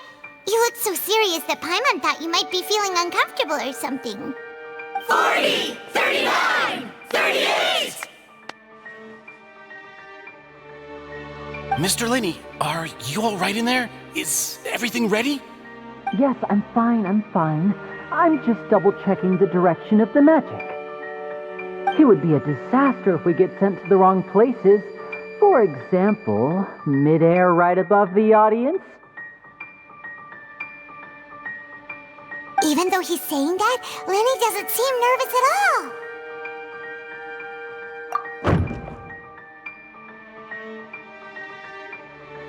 Ah! What was that noise? Did you hear it too?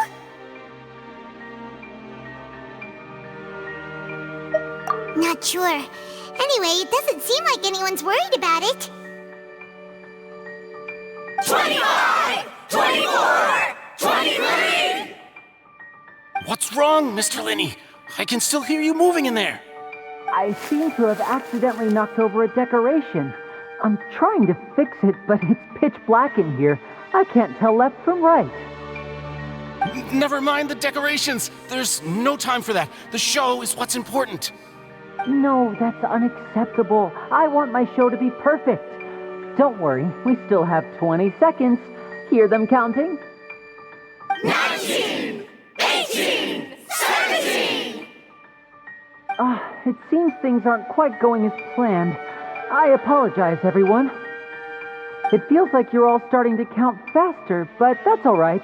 I know it can be tiring to do such a long countdown. 10 seconds and change is still plenty of time. 10! Almost there now. Whew. Swapping two people is harder work than you might think. Even a master magician like me can't guarantee I'll get it right the first time. Hey, wait! Is this the back one? I can't tell. They both look the same inside. Huh? No, that's not it. I'll try again. 7! Hey, slow down! Honestly! 5! 4! 3! Whoops! That doesn't count! 0!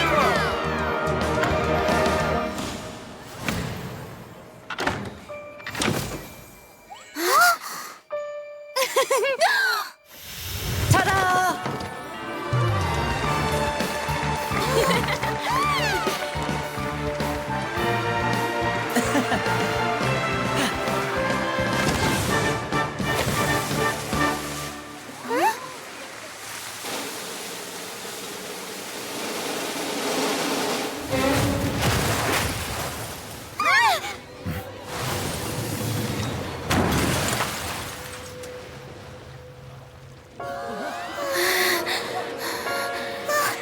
What happened?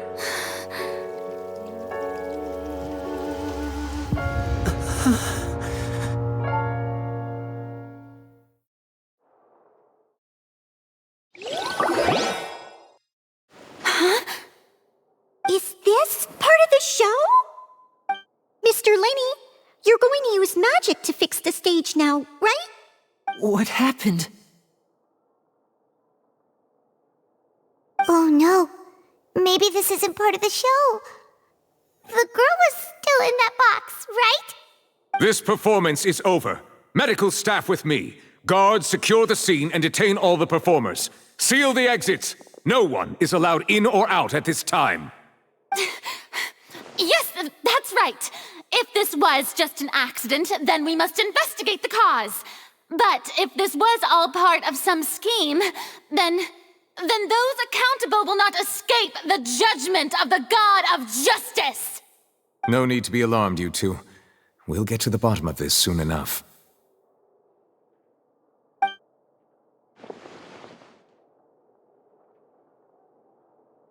Unfortunately, the person who is in the magic box has been pronounced dead.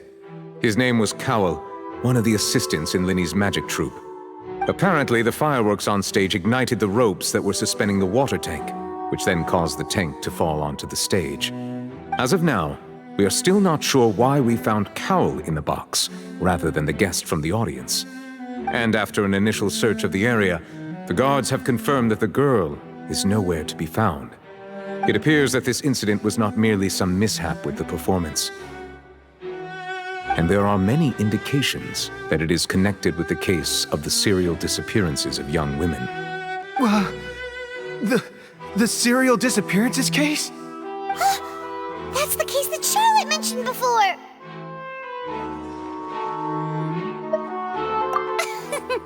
I know the truth. I can see through the whole thing. Really, using such a shallow and obvious mystery as his finale. Did he really underestimate us that badly? I say that our powerful magician, Mr. Linny, is now the prime suspect for the serial disappearances case. Huh? Why me? This whole thing was an accident. No, this all occurred during your magic show, did it not? The missing girl disappeared after being chosen, did she not? The deceased is one of your assistants, is he not? Now that I think about it, that whole speech about magicians making things disappear was nothing more than a provocation, a bald-faced challenge. That can't be right! How can Linny do this? He was in the box on the stage the entire time! We can even hear his voice!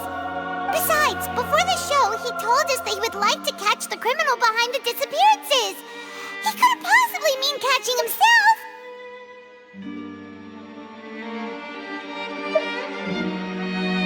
Save discussion for a later time, please. Lady Farina, may I assume that your comments just now constitute an accusation against Mr. Linny and his associates, and that you are pressing charges? Huh? I just think that I think it might be a little early to talk about formally pressing charges. But what Lady Farina said just now makes perfect sense. Looks like she's gonna personally deliver justice. A kidnapping and murder carried out under the cover of a magic show. Lady Farina said it all. Of course, my dear people. But what excites me even more than the obvious truth before our eyes is the opponent I'll be facing. That's right. I mean you, Traveler. You'll support Linny, won't you? After all, he was the one who helped you the first time we met. Then there's no problem at all. You know, the Traveler and I already had a duel the first time we met. But with Linny's help, our little duel ended in a draw. But draws really are the most boring possible outcome. So, no more draws. Between the two of us, there must be a clear winner and loser. And what better place to hold such a riveting showdown and decide the true victor than here, on the grandest of stages, the Opera Epiclese. It wasn't a draw. She obviously lost last time. I understand. Charges have now been pressed, and as such, a trial is in order.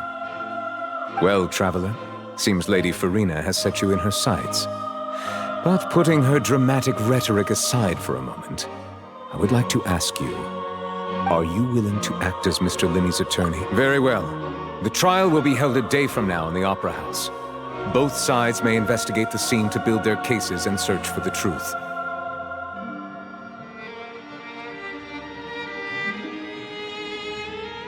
Linny and his troupe are all potential suspects and shall remain within the Opera House. The audience may begin to leave in an orderly fashion once they have been cleared by the guards. A day isn't that long. Let's see what kind of case this big-shot Outlander can build in such a short amount of time. I'm really quite looking forward to hearing it.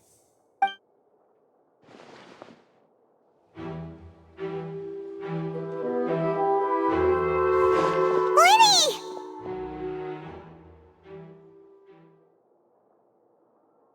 Sorry about everything that happened just now. Were you frightened? Of course! Who wouldn't be scared after witnessing an accident like that? Yeah, I'm a little shaken up myself. How could this happen? And poor Cal. I know you already claimed that you would defend me, but now it's just us talking. Tell me, do you think I could I understand. Even I'm not sure what happened, so I can only imagine how difficult it is for you to grasp the situation. I'm sure everyone sees me as the biggest suspect at this point. But if you ask me, the whole thing is mysteries layered upon mysteries, such that all that's left is confusion. I don't know whether what happened there on the stage was purely an accident or not, and I don't know why poor Cal was in the box. As for how that girl chosen from the audience could suddenly disappear, I'm afraid I don't have any answers either. If someone tampered with my performance, then we need to figure out what they did. Even a skilled and knowledgeable magician like myself couldn't pull all that off in just 1 minute. Which is precisely why we need to investigate. As this book says, the impossible could not have happened. Whatever happened must have been that which is possible. Paimon bought them when we were reading at the bookshop in the city earlier. Pretty cool, huh? Don't worry, Paimon used her own savings to buy them. It wasn't from our travel funds. I think they look cute on you, Paimon. You have good taste, Lynette. That's the right attitude. Feeling depressed isn't going to help me now. I need to get back to my normal self. But with the guards watching our every move, it's going to be especially difficult for Lynette and I to prove our own innocence. Good thing you agreed to be our attorneys. Thanks for that. We'll be counting on you. Yes, thank you so much. Yeah, just leave it to us. Oh, since we're going to start investigating, Paimon has a question first. Where did Lynette go during the performance? Ah, well, I'm afraid that would involve some of our essential trade secrets as magicians. The secrets behind our magic are past saving, Linny. I suppose you're right. The truth behind our tricks is going to be important evidence that will be weighted during the trial. 'Tis truly a pity. As a magician, our magic show is a work of art. We've poured countless hours and spared no effort in perfecting it. But if revealing our secrets will help you uncover the truth behind what happened, then it will be well worth it. We should go somewhere else if we're going to discuss our magic tricks. We'll go speak with the guards, and in the meantime, you can go investigate the stage and the seating areas. Alright, let's go have a look while the investigation teams are still here. Detective Paimon is on the case!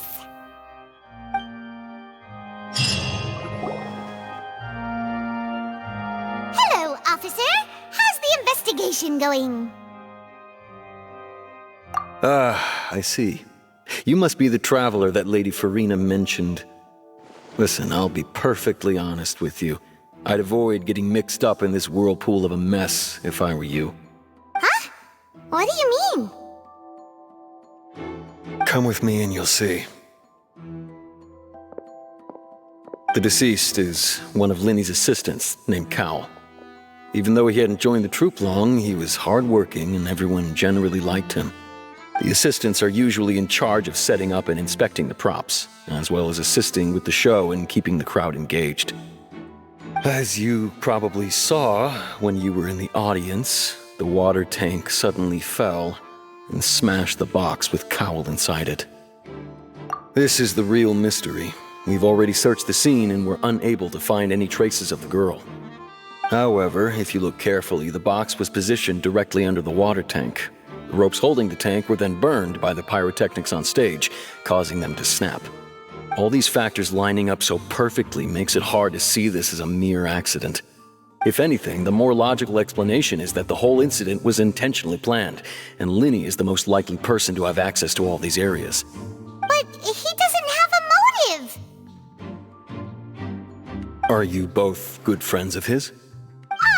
Well, you can't say we're good friends, but we've known each other for a little while. So in just a short time, he was not only able to win your trust, but even convince you to act as his attorneys. I know there's no such thing as magic. The real trick of a magician is holding the audience in the palm of their hand.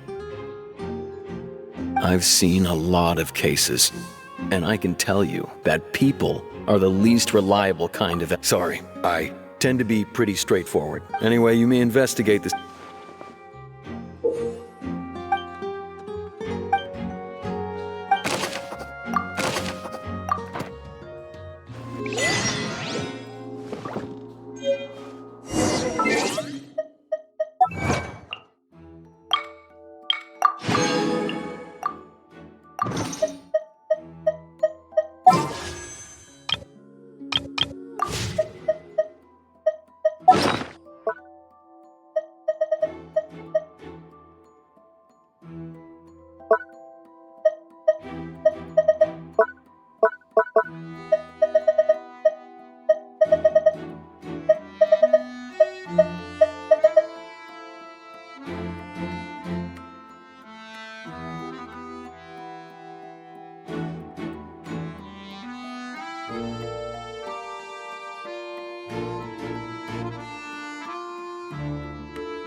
So this is the rope that broke and... The rope looks pretty durable. How can it be burned through so quickly by fireworks? Why are you suddenly so serious, Traveler?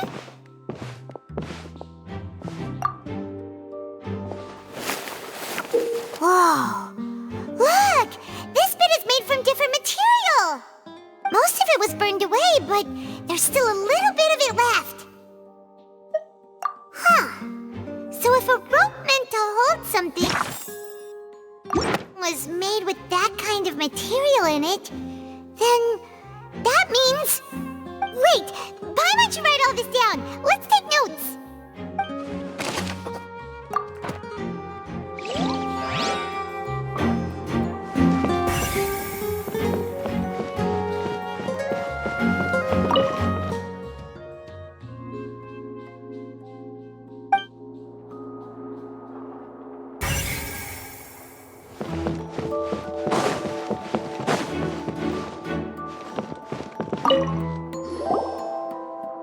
The investigation team has some new findings. Turns out there's an issue with the random number selector after all. See, I told you. What if the machine picked some big guy's seat? You think the murderer would have still made his move then? Sorry to interrupt, but we're helping Linny and Lynette with their side of the investigation. What were you saying about the number selector? There's something wrong with it? You're trying to help them? That'll be a tall order. Linny used the machine to pick a random member of the audience during his performance, right? The lucky girl that later disappeared. Well, we thought there might be a serious problem with the machine, so we had it taken away for further inspection. It turns out that the seat number it picked wasn't random at all. The machine picks that same number every time. I'm sure you already know that you have to make a reservation in advance to get a seat, regardless of whether it's a trial or some performance. In other words, Linny knew who would be sitting where from the very beginning. That much checks out. Linny reserved our seats for us, too. Bet you see why I was saying it'd be tough to make a case for Linny. Even...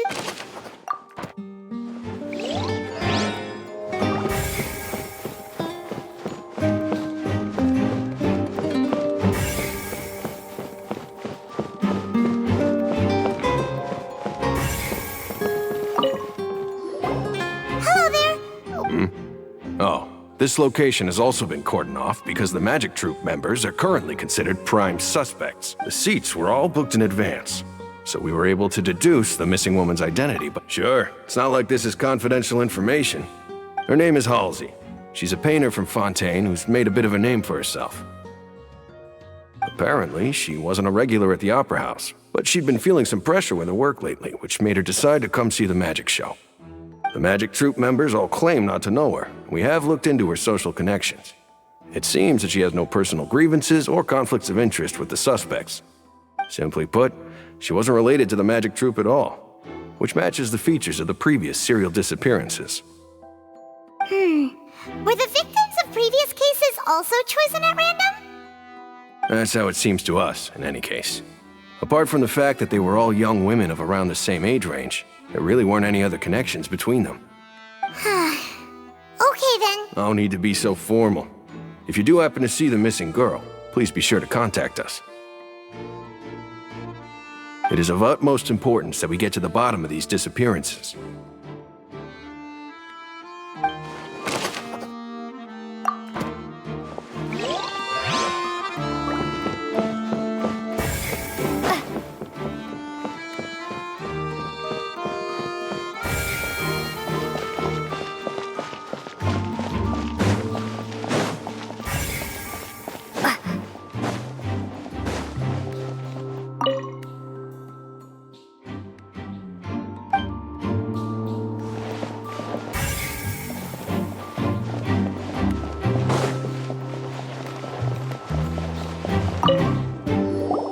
I see that you're investigating the area.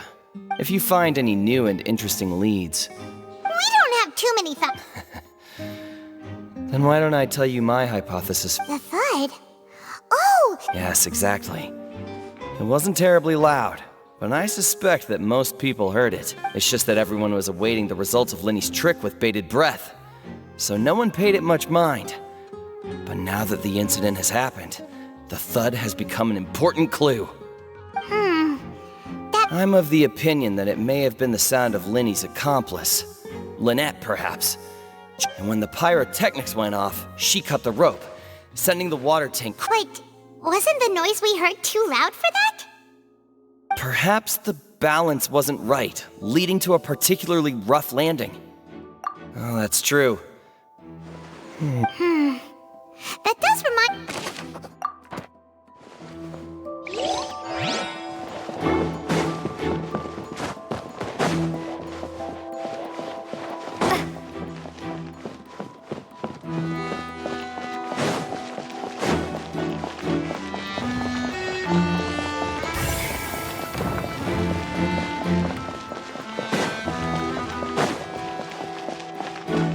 Lenny's still talking to the guard. I think someone will be assigned.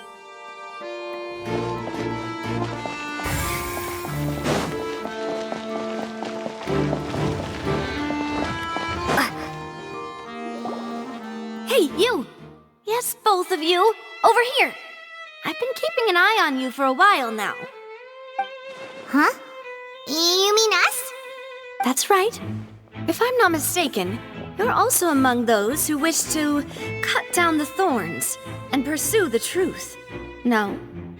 And by the looks of it, you're not from Fontaine. Well, you're right on the more about that one, but who are you? Have you never heard of the Spina di Rosula?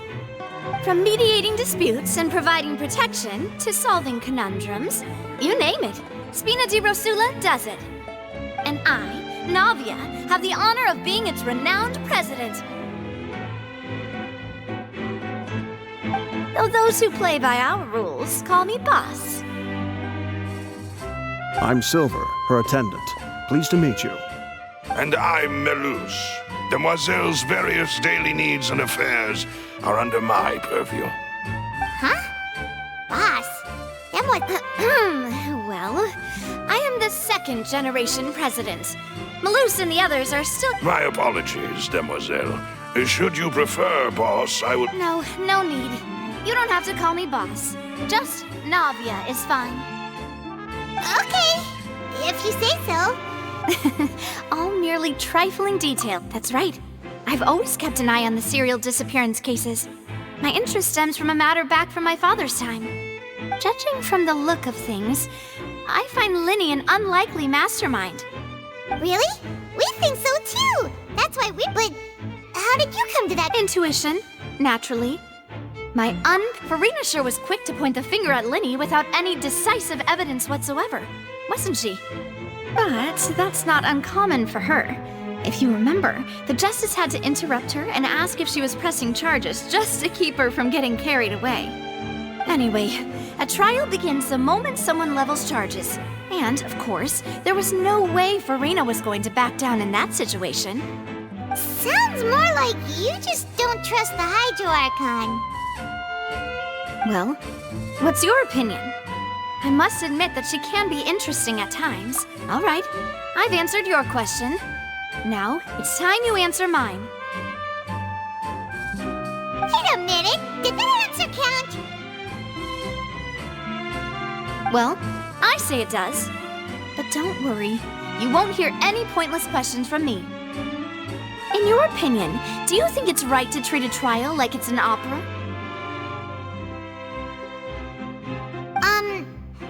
Well? And why would that be?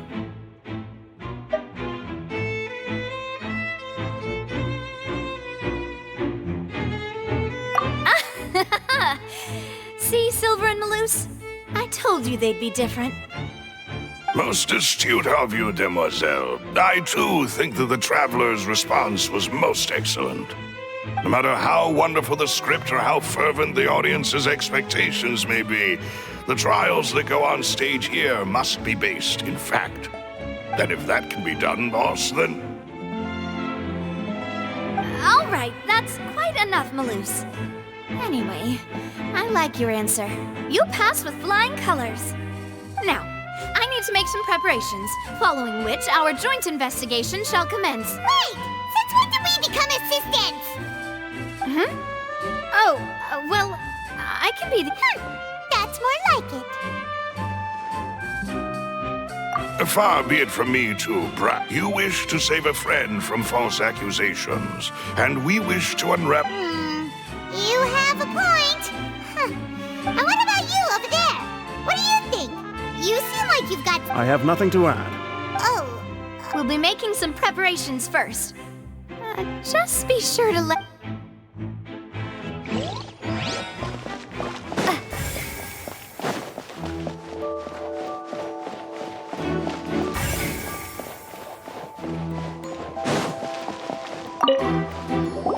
Sorry, but no one can freely enter or exit the Opera House at the moment. If you wish... No! Were you always guarding this entrance? Yes, after the Chief Just so the missing girl couldn't have left from here. At least, I doubt there was much... How can you be so sure? Well, because I was in charge of security near the... I couldn't see Linny's performance but still, I think we Melazines are good at that sort of thing, you know. So, it's safe to say the girl couldn't have left through here. Alright, thank you for your help. This'll be useful info.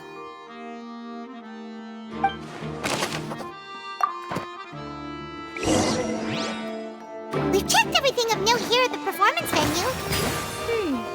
Paimon wonders how Linny's discussion with the guards is going. Let's go see, shall we? Ooh, things are getting interesting, huh? Understood. Then I will be going with you. Just so you're aware, I will be monitoring your actions and making notes as necessary. Very good. Thanks for being so agreeable. I'd pull a rose out of my hat as a gift for you if I could. You may spare the pleasantries. I'm just doing my job. You've arrived.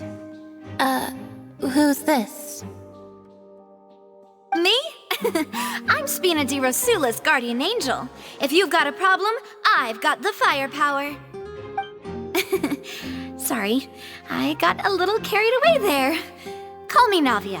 I'm a partner of theirs, and will be helping investigate this whole situation. And these are my companions. Would you mind if they join as well?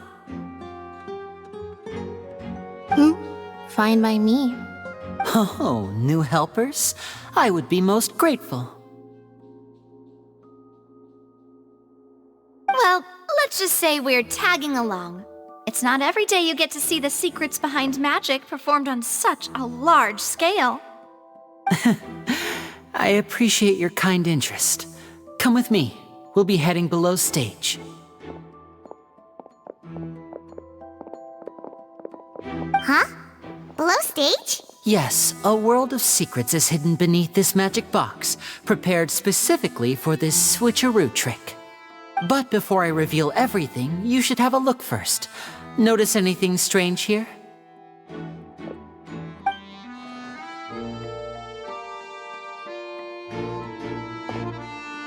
I'm not trying to be dramatic. Remembering the details of a trick will help you understand the methods used to perform it more easily.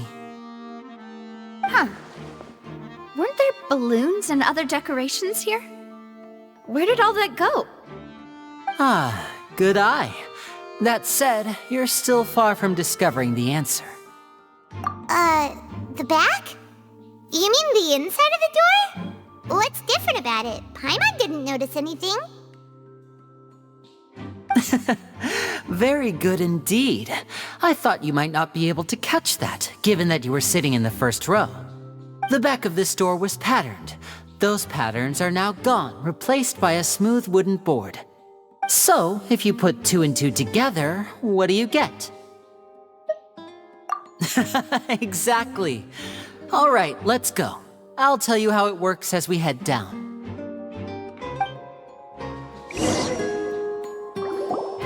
Oh, so there was a passageway under the magic box! I knew you'd figure out most of it as soon as you saw this place. The 2 magic boxes are positioned right above the 2 entrances of the tunnel. See this flatbed trolley? The box with the lucky audience member in it would be shuttled over to the other side using the trolley. This trolley can raise and lower and even rotate, ensuring that the box will face in the right direction. I see. So that's the purpose of the box inside another box. Precisely. The inner box would descend after the audience member was put inside and be moved along the trolley, all while the outer box would remain on stage as if nothing had ever changed. So that's how you did it! Once the box was lowered, the trolley would store some energy through this device here, with which it would complete the rest of the steps. The audience member would only be able to feel some slight movement. Right! You were talking that whole time, and you even came out for a moment near the end! Ah, yes. A phonograph operated by Lynette was used to achieve that effect. My assistant and I had already scripted our conversation beforehand. When the countdown began, I had already gone to the opposite box via a tunnel using that ladder. And what about Lynette? Where was she? I was in the mezzanine space in the back of the box. Oh, interesting! That's how we were able to coordinate Linny's lines with the assistant. And, by the way, I was the one who walked out of the box at the end. I mean, we are twins. All it takes is a change of clothes and no one can tell who's who. And that's my favorite part of this trick. Only Lynette and I can perform it. So that's how it all worked! Wow! Every detail you revealed was more amazing than the last!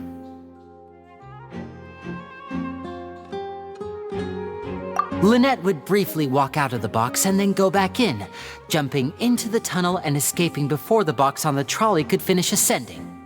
And then I walk out of the other box in the audience area, and the trick would be complete. The operative word here being would. But as you saw, Cal was in the box, not our audience member. She, on the other hand, mysteriously vanished. We really don't know how that happened. If not for that interlude, this would have been an astonishing trick. I probably never would have figured out how you pulled it off. And yet, to think that someone was able to use this magic trick to commit a crime. Could we have a look around? I think we can come up with some more leads. This is the scene of the crime, so Linny and Lynette are not permitted to stay here. I'll escort them back up. Yes, of course. No need to be so strict now. I won't disappear into thin air, you know. Thanks, everyone. We're counting on you.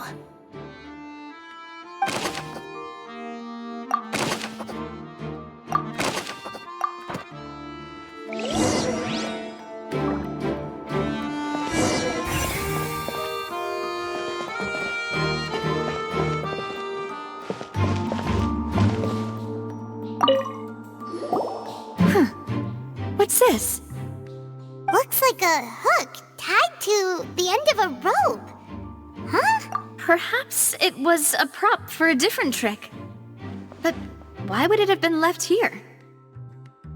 Whatever it is, let's make a note of it first.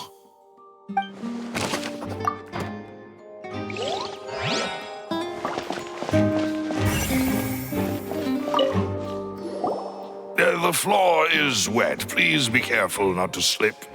Speaking of which, why would there be water here? Oh, Paimon knows! It's one of those tricks where you pour water into a jug and then flip the jug over only for the water to disappear. And here's a broken vase. Huh.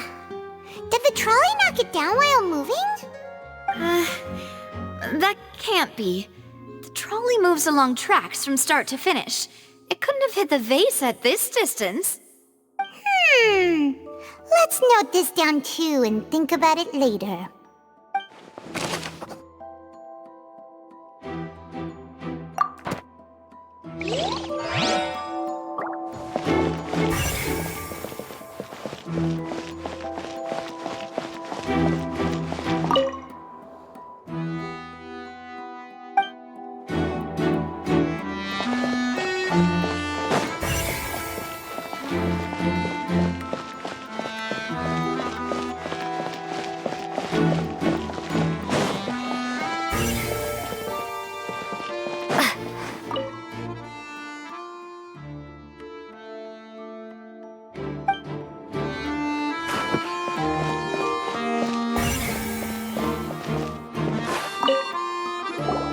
What is this place?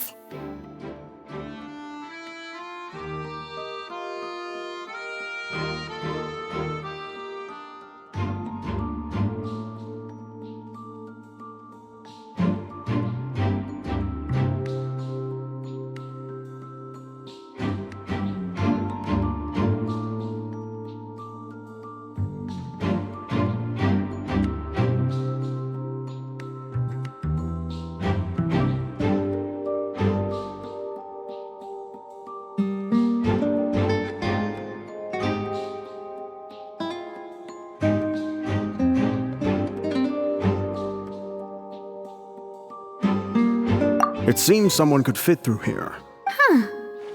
Could this... Alone, perhaps. But if they had to pull another... But there are no other ways in or out of here.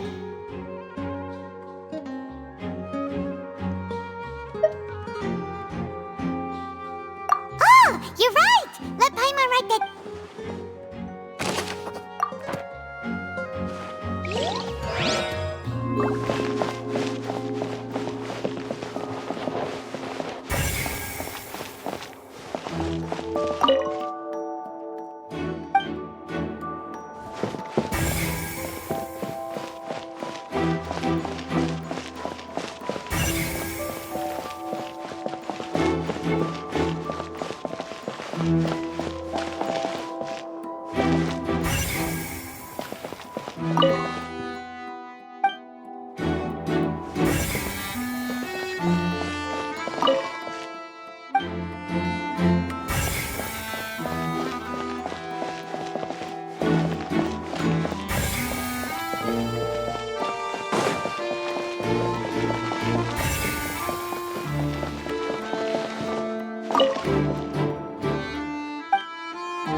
shows that the lady took her clothes are here, but she's right.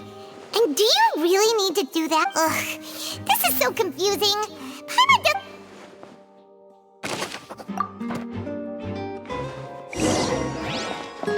Seems we're just about done investigating down here. Yeah.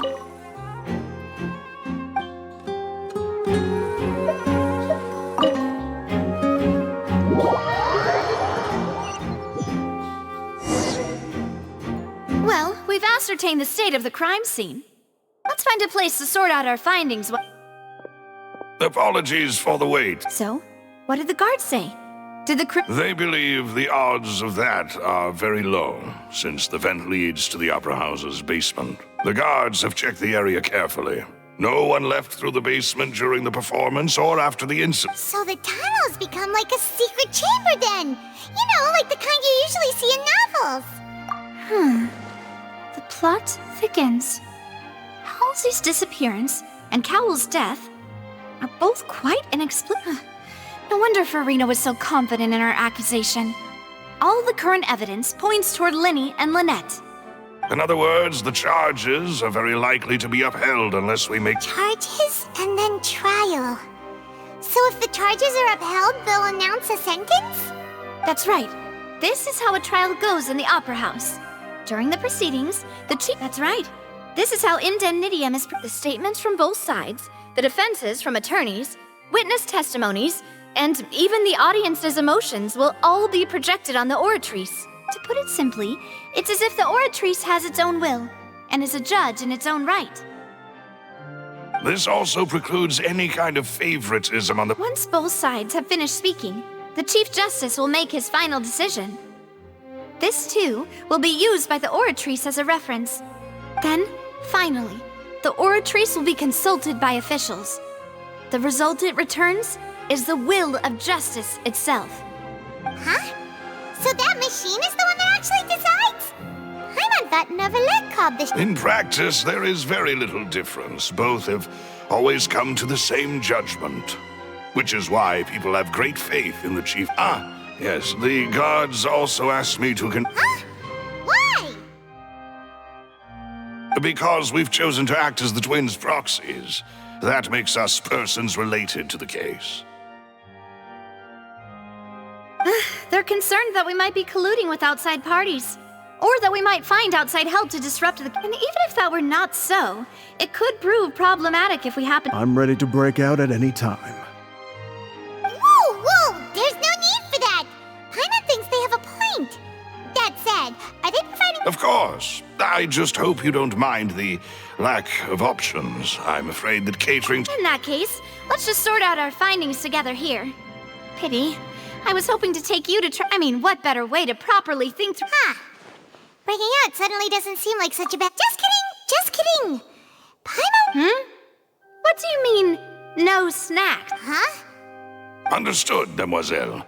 Everyone, please come with me.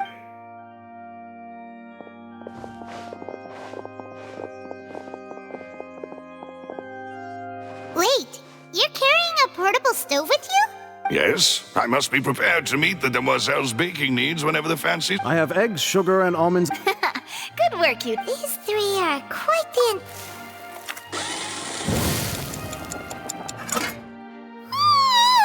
And Paimon thought it smelled good while it was still in the oven. Oh, it's even better now. Paimon can't stop drooling. From the way you had these two guys carrying all that stuff around, Paimon thought you'd have them do more during the baking process. But you ended up doing the entire thing by yourself. Beating the egg whites, grinding almonds, everything. I was applauding. And I was giving encouraging smiles.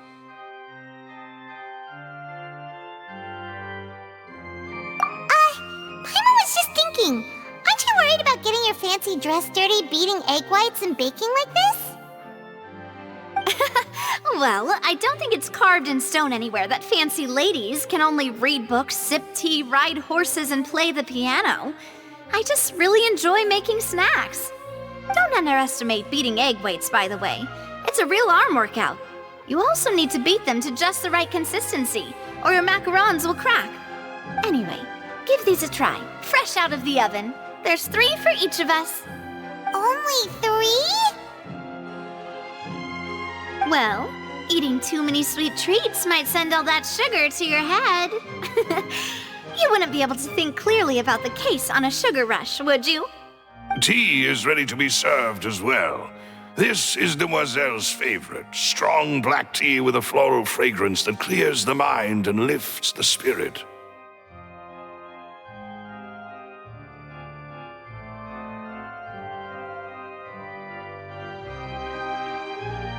No need for concern. I'm merely doing as I should.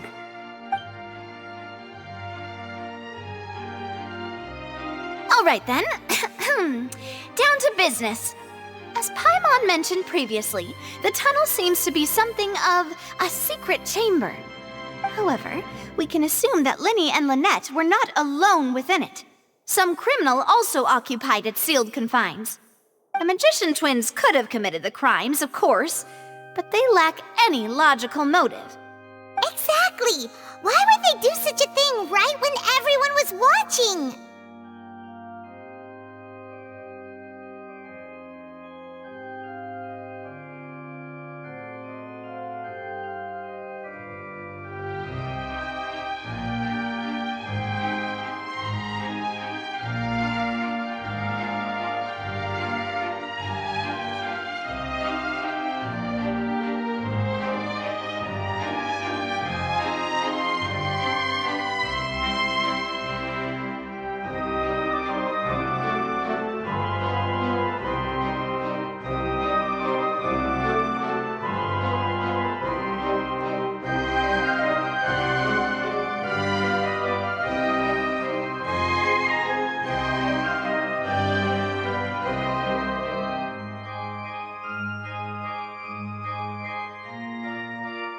The flower vase and the thud we heard during the performance could indicate some altercation between Halsey and the criminal in the tunnel, resulting in the shattering of the vase, the discarding of her clothes, and her abduction. Perhaps the criminal thought that since she was chosen from the crowd, she would be too easy to identify if she was still wearing the same clothes. Paimon thinks that makes sense, but the real trouble is... True. None of the clues we found thus far support the existence of this third person. But the only people left to consider are both technically victims, whether it's the missing girl, Halsey, or poor Cowell. Huh. Could Halsey have secretly made modifications to the magic props in order to murder Cowell before making... That's right. And even if she had tampered with the setup, she would need to understand the entire trick to pull it off. Nor does she have any motive. The guard said that she has never had any dealings with the Magic Troop's members. Were we not thorough enough in our search? From the sound of things, this is turning into an impossible case. Your macarons are amazing though, Navia. They smell great! They're nice and crisp and super sweet. They are my specialty after all. And I see you've already had 5 of them. What? 5? Oh, that can't be right. Paimon only counted 3, honest! Please don't worry about it. At my age, a few less sweets might actually be a good thing. No. Being greedy is one thing, but Paimon knows how to count. Besides, Paimon knows that if she ate too many, then others wouldn't have enough.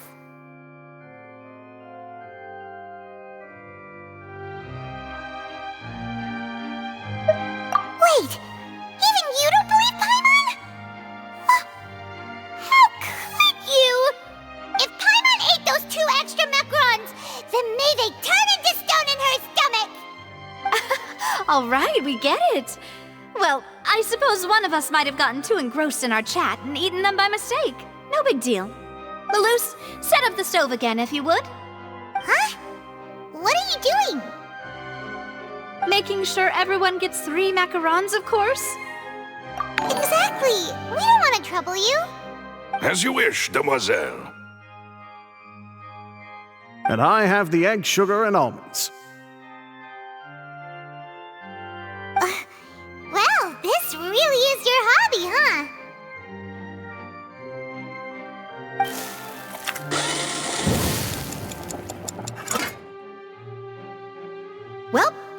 snack time. I'm going to have another look around the area. I don't know what we're looking for yet, but we've still got some time. As attorneys, I suggest the two of you think the case over again. It would be awkward if you got all tongue-tied on stage during the trial. All right, thanks for your help and for the snacks. It was nothing. A small task for the Spina di Rosula. Silver, Maloose, it's time to go. I'll be back if I find anything new. All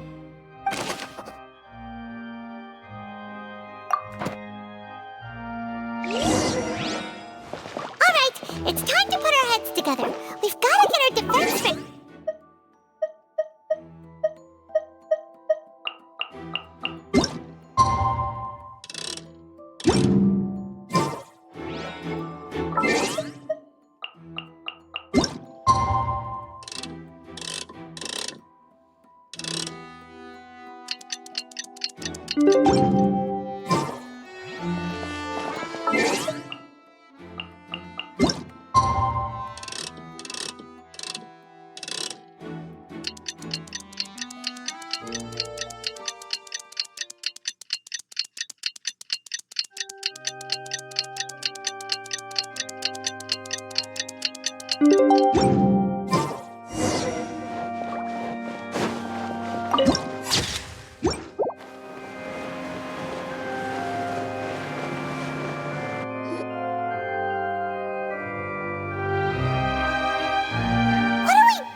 Impossible things don't just happen. We'll get to the truth one way or another. Just relax.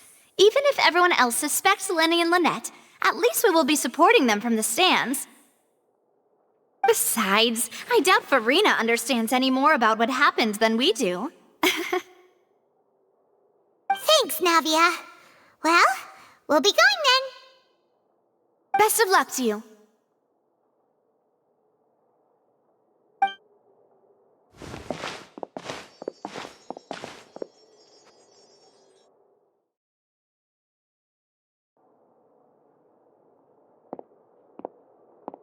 Ah, finally, you're back.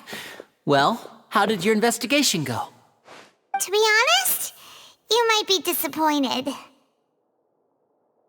No. We're already very grateful that you were willing to help.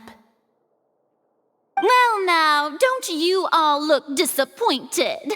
Don't tell me that your investigation came up empty-handed. That was to be expected, of course. The guilty can never produce proof of their innocence. But don't let that stop you. I shall be terribly disappointed should you— Since both parties are present, I declare that the trial regarding the magic show incident is now in session. Firstly, in order for the audience to understand the causes and results of the incident, could we please have Mr. Linney explain the trick? Yes, of course. I will explain while Lynette demonstrates on stage. All the necessary items have been prepared.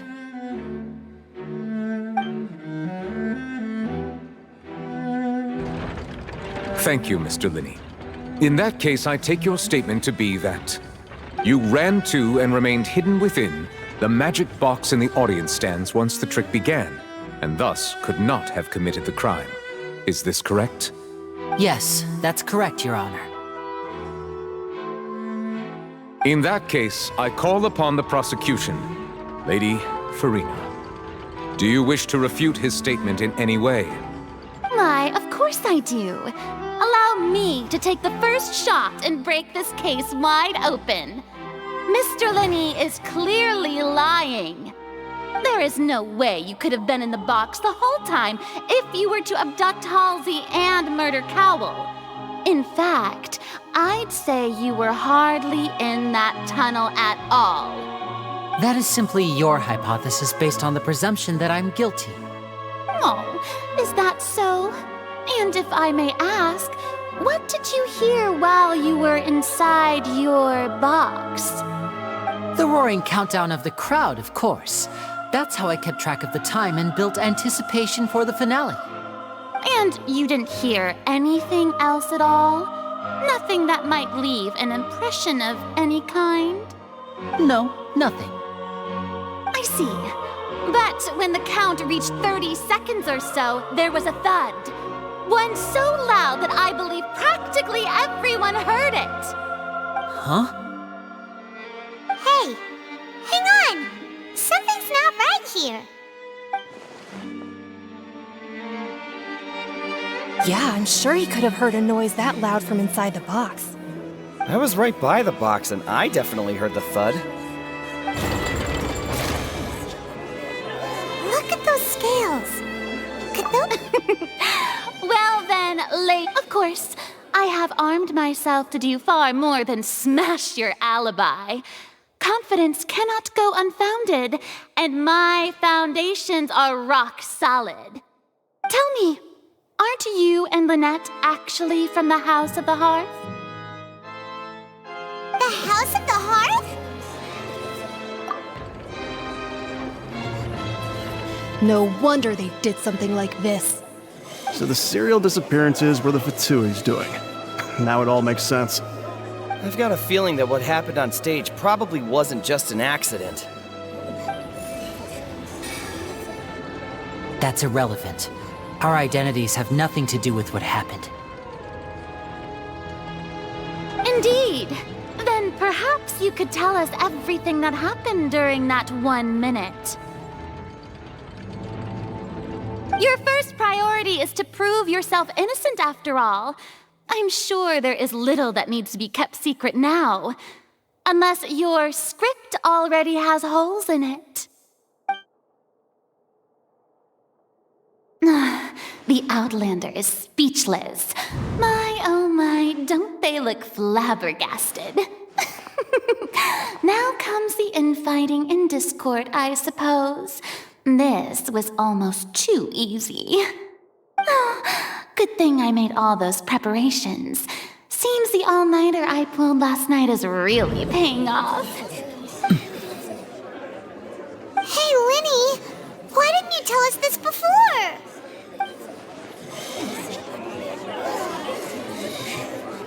Order! Order! Mr. Linney, allow me to re-establish the facts. Lady Farina has raised 2 points. First, when the thud was heard in the Opera House, you were neither in the box nor the tunnel. Second, you and Ms. Lynette are both members of the House of the Hearth. Are these claims true?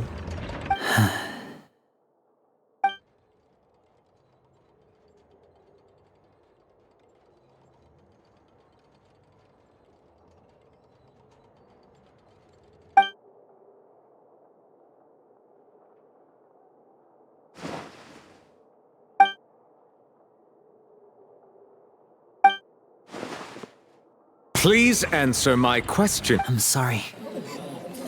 Yes, they're true, Your Honor.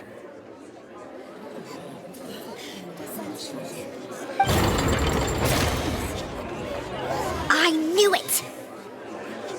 Well, that's it. We might as well move on to the sentencing already. What should we do now? Granted.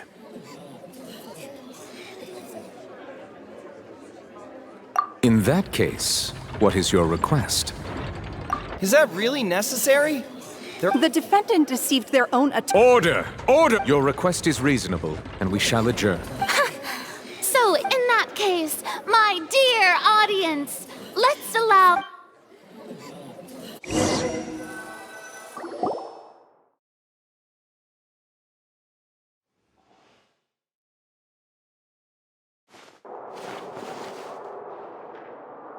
Well, this is awkward.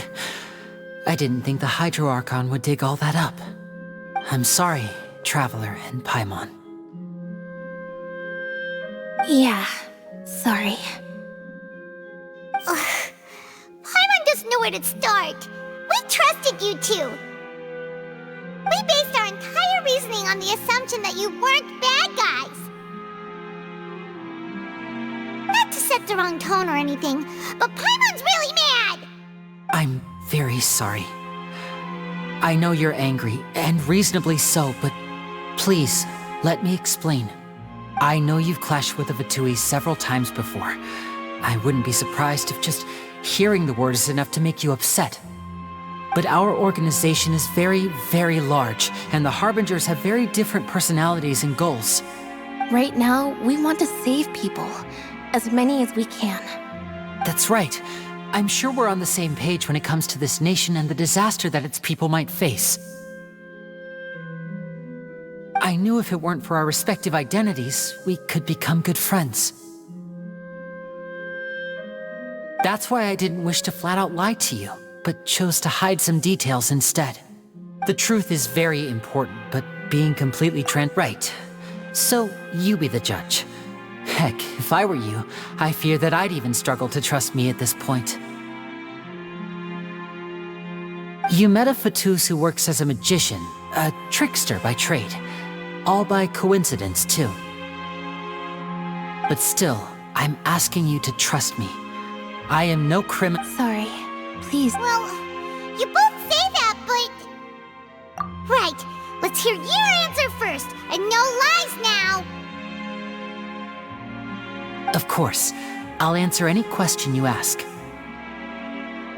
We've been trying to find out how the Oratrice operates. We want to know why it has a consciousness. Why can it deliver sentences accurately? During our investigations, we learned that the machine's core is beneath it. From that moment on, Lynette and I have been designing this box swap trick with the objective of getting close to the core.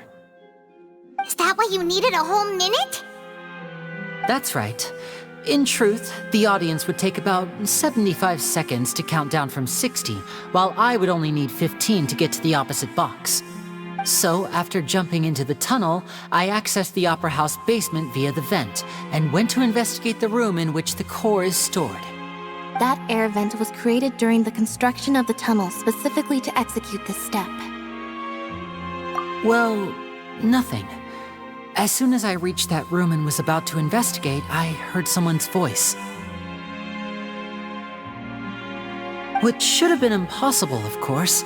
I was quite certain that that voice seemed to recognize me and tried to speak to me.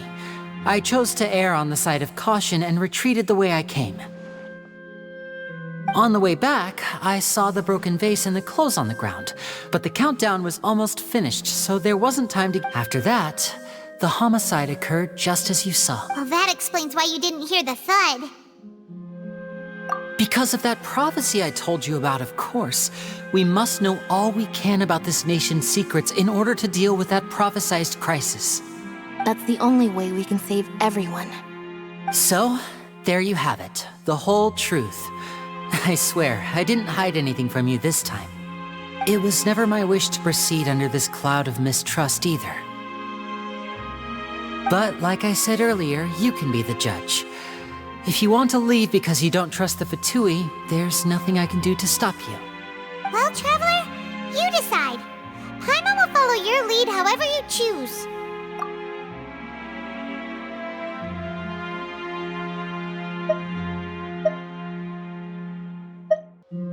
Okay.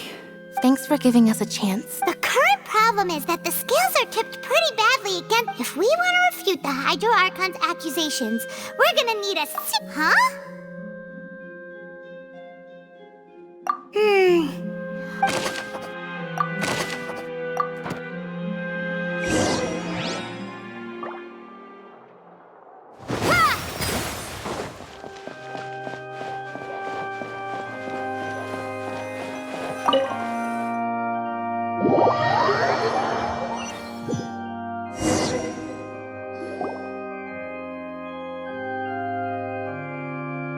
Both parties have returned to their positions.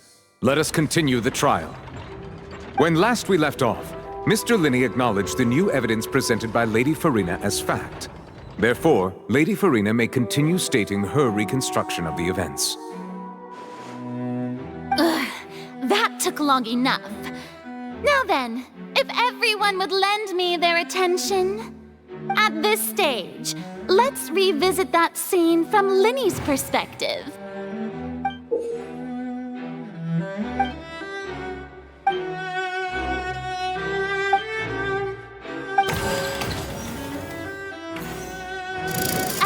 Countdown began. When the flatbed trolley passed, he did not realize that the sound could be heard. Finally, he used the vase to knock her out before making her change clothes to prevent. At this time, Cowell arrived in the tunnel, so Linny proceeded to knock him. Afterward, Linny passed the unconscious.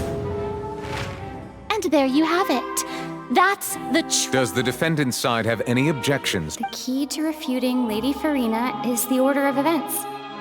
What Linny experienced and what he saw.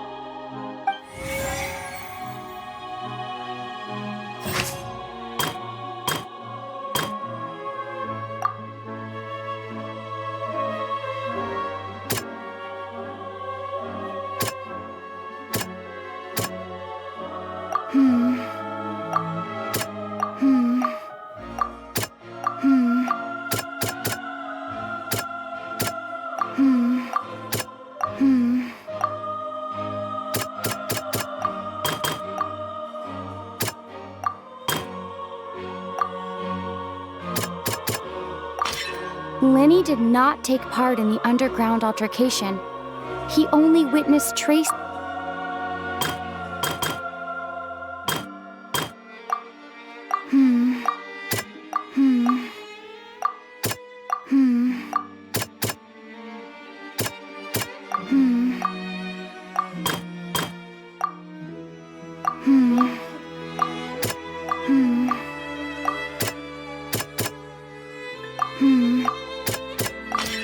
Linny went to the room that can.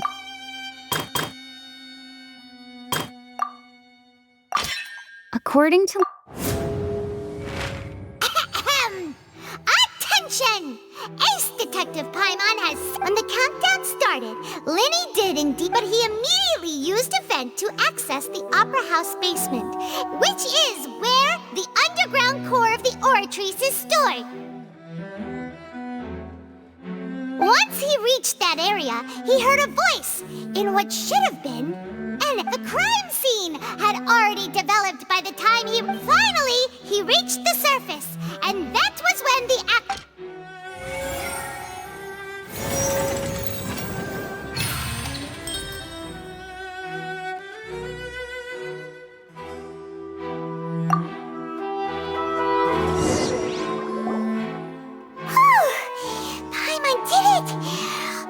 In other words, you believe that he knew nothing of the incident? That's right! My reasoning?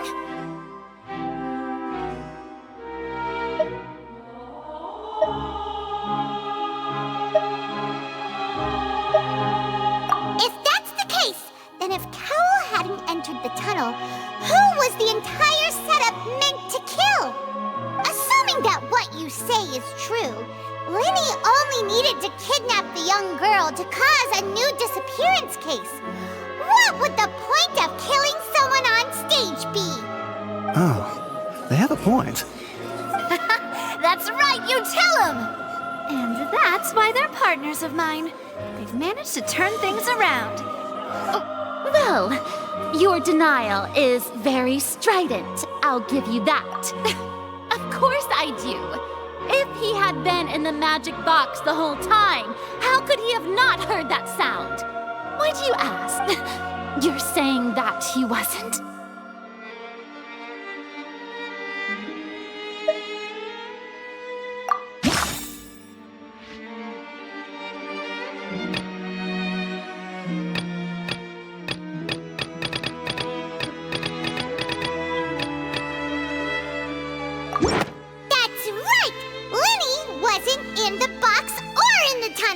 That's why he didn't hear anything strange during the performance. This means that when the crime happened, Linny had already entered the basement via the vent. The same clue you used to disprove his alibi has now become the best proof! How do you like that? Well played. To think you'd use such logic.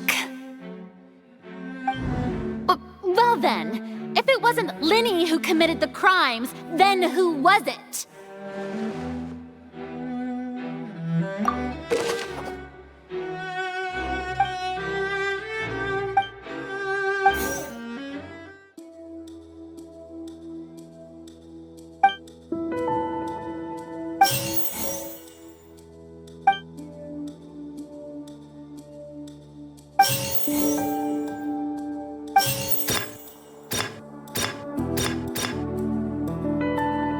Halsey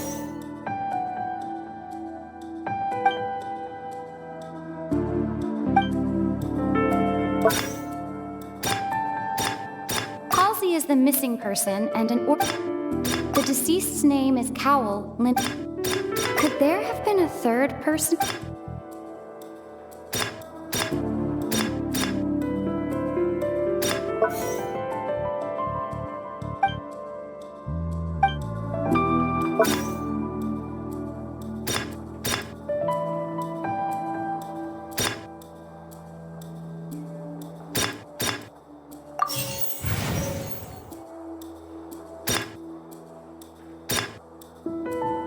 Halsey is the missing person. The deceased's name is Cowell. Lenny.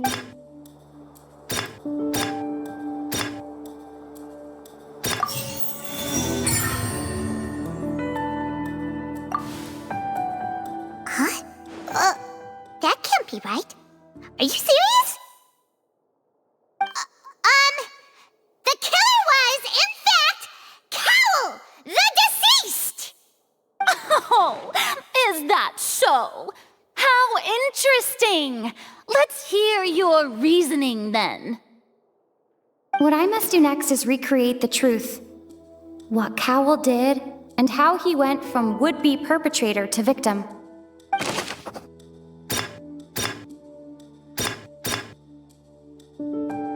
No one entered or left the opera house. The deceased's name is Cowell. Halsey's clothing was in the tunnel. The sound we heard may have... It would have been tough for both people.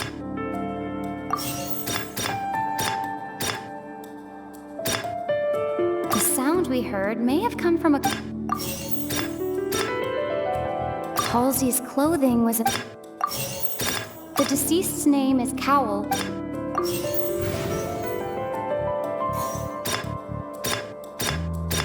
No one entered or left. It would have been tough for both people to... Lenny was not in the tunnel. It would have been tough for both people.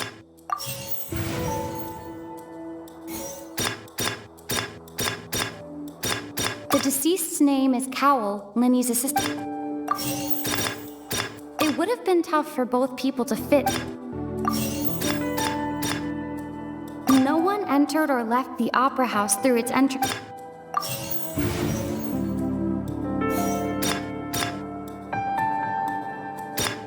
Halsey's clothing was in the tunnel. Lenny was not in the tunnel. The deceased's name is Cowell. No one entered or left the opera.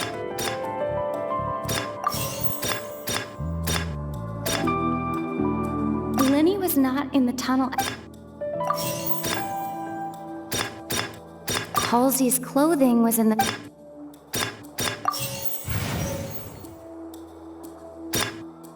Lenny was not in the tunnel at... The deceased's name is Cowell. Halsey's clothing was...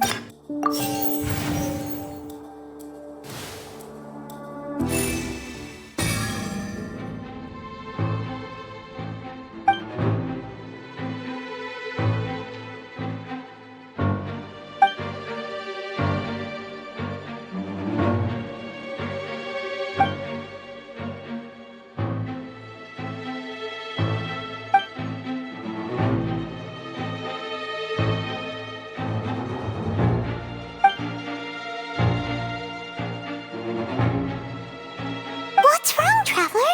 Are you still having trouble figuring things out? I see how it is. Look, since we're at a dead end, why not... Just like the trick as it transpired, the end result must have been utterly different from the If only we knew how Halsey disappeared. Well, that would be nice, but the tunnel only has 3 exits, and none of them seem very likely. And it's not like this is a magic trick where you can just make a real-life person disappear. You know, like you did from that one.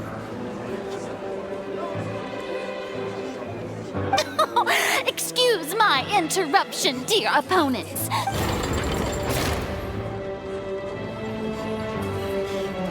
If the defense is unable to make further effective arguments, we will move on to the next stage of the trial. Lenny was not in the tunnel at that.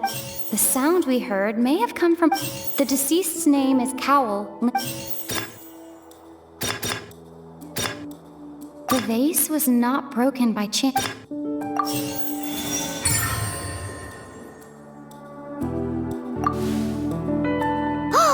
Paimon gets it!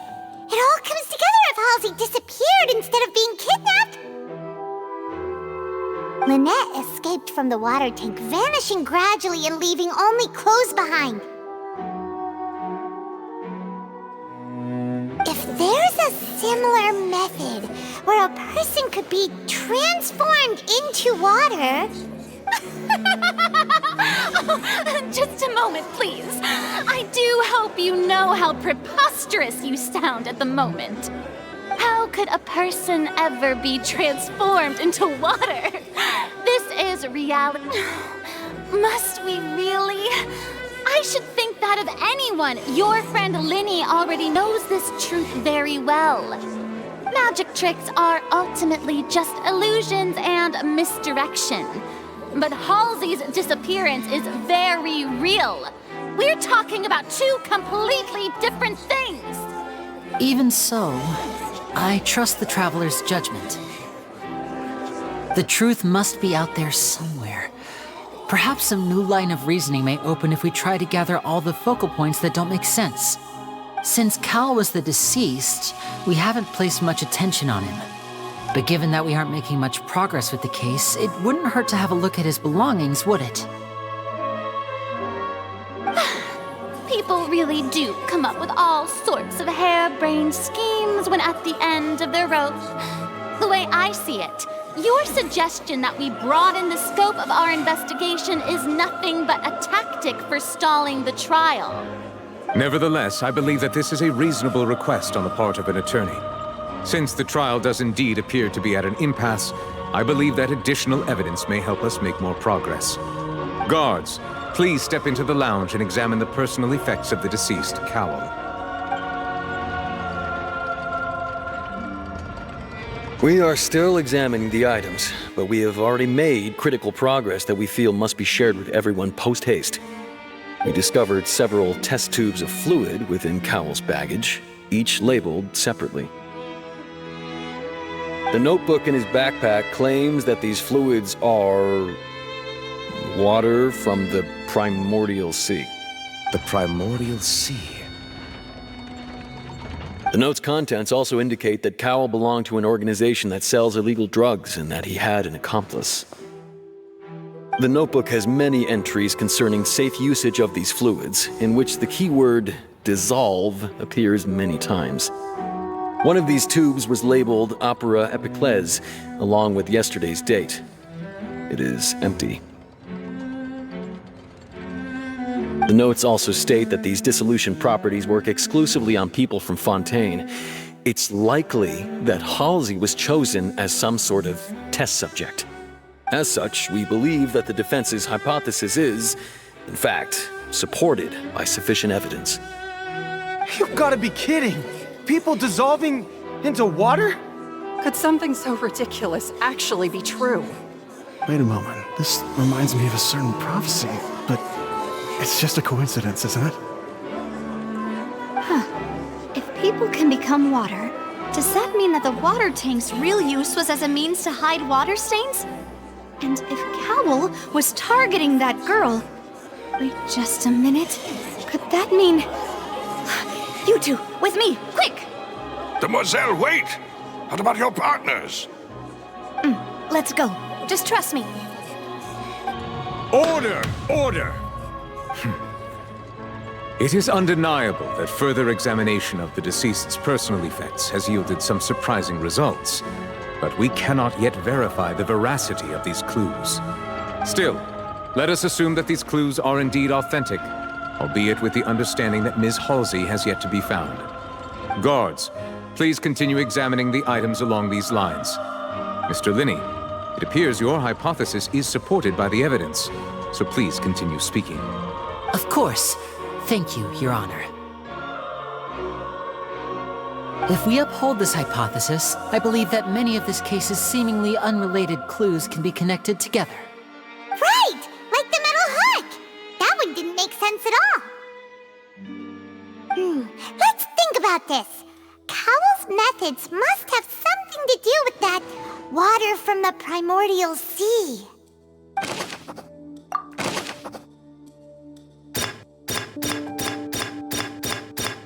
The rope that strung the water tank up was... Now it seems like the hook rope was... The water from the primordial sea should already have... The deceased's name is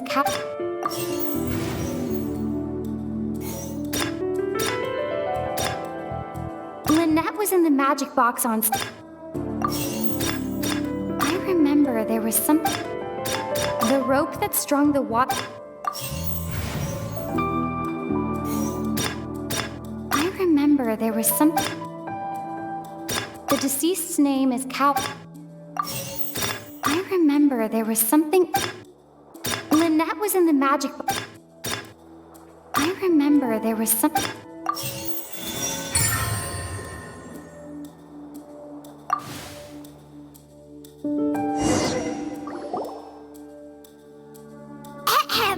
It's Ace Detective Paimon's time to shine again! In the original plan, Cowell would tamper with the water tank rope and the number selector securing his target. When the magic box containing Halsey was lowered, the metal hook would retract gradually and pierce the balloon at the top of the box. When the balloon attached to the box popped, the water from the primordial seed inside it would pour down and dissolve Halsey. Afterward, Cowell would enter the tunnel and break the flower vase to conceal the water inside the tunnel, with the remaining evidence being covered up by the water tank on stage. But he encountered something unexpected in the tunnel and wound up being fatally hit by the same water tank he meant to use to cover his tracks. Huh. That does make sense. That actually links together a lot of the more confusing pieces of evidence. Oh dear, what do I do? Even I think they sound convincing now. Have I falsely accused an innocent person? What a humiliation. Now, it seems like the only point of contention remaining is the exact circumstances that led to Cal's death. His notes mentioned he had an accomplice who could be related to the situation. On that note, the guards have just contacted me indicating that they uncovered new evidence. I shall now invite him on stage to share it with us. Thank you, Your Honor. We were just inspecting the luggage of the other people involved in this case. And we found an identical sample of the water from the primordial sea among Linny's personal effects. What? That can't be. Oh, I see. Well, how wonderfully comedic to have your own counterattack only to come back and wound you. Does this not clear all doubt? My dear citizens, my loyal audience, allow me to present my reasoning and bring this performance to a swift close. Linny did not need to take part in the dissolution of the young woman at all. Indeed, he did leave the scene via the vent.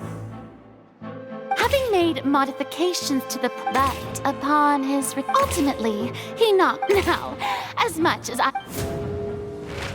Am I right, Miss? We've used up all the evidence we collected.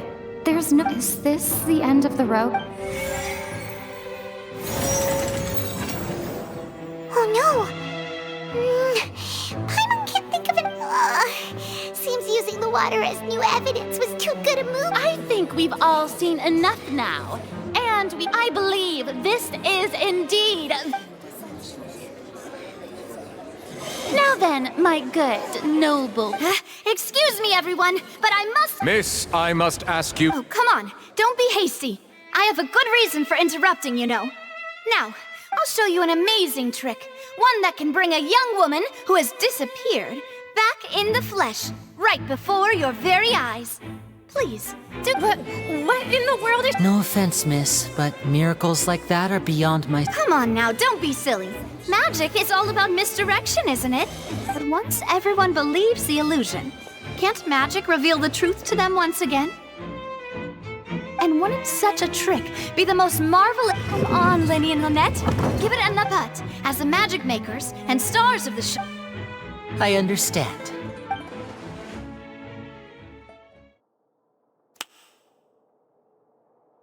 And voila!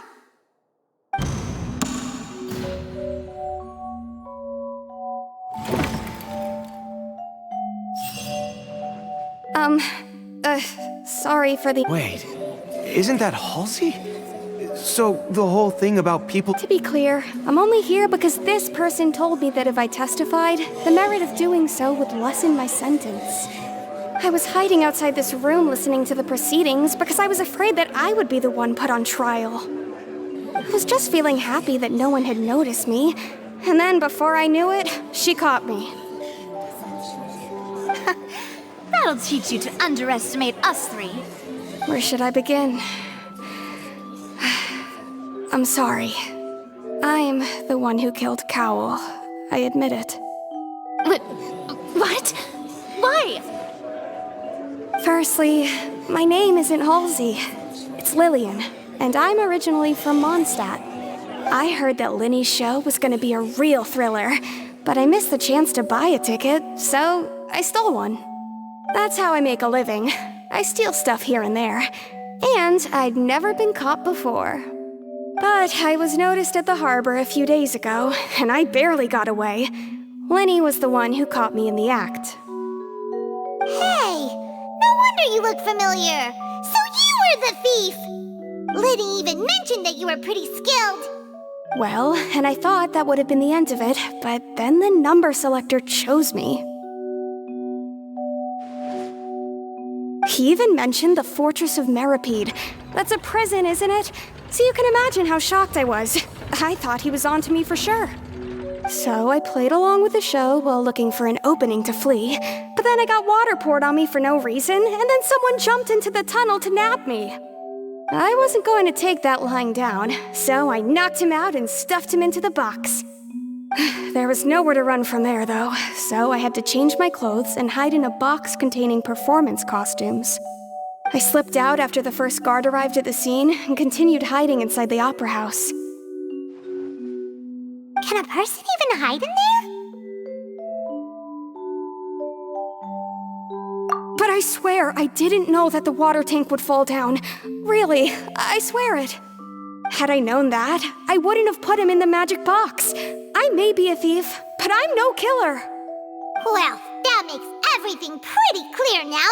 This time, we need to tell the entire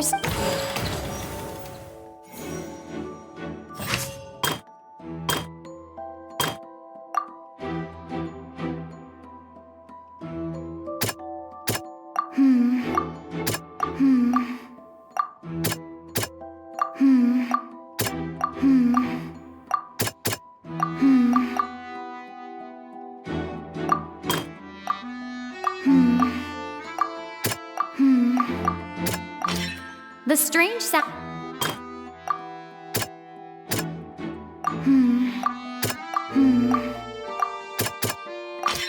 The flower vase.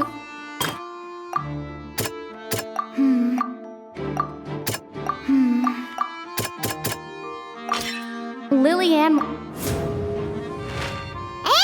it's Ace Detective! Having been selected out of her panic only intensified after she entered the tunnel and had hearing the commotion, Cowell, he did not know that Lillian was not from Fontaine, but was a thief who, mistakenly believing that the water from the primordial sea needed time to take effect, the two broke the flower vase during the struggle, but Lillian came out on top. With no way of escaping, she changed her clothes and hid in the costume trunk until the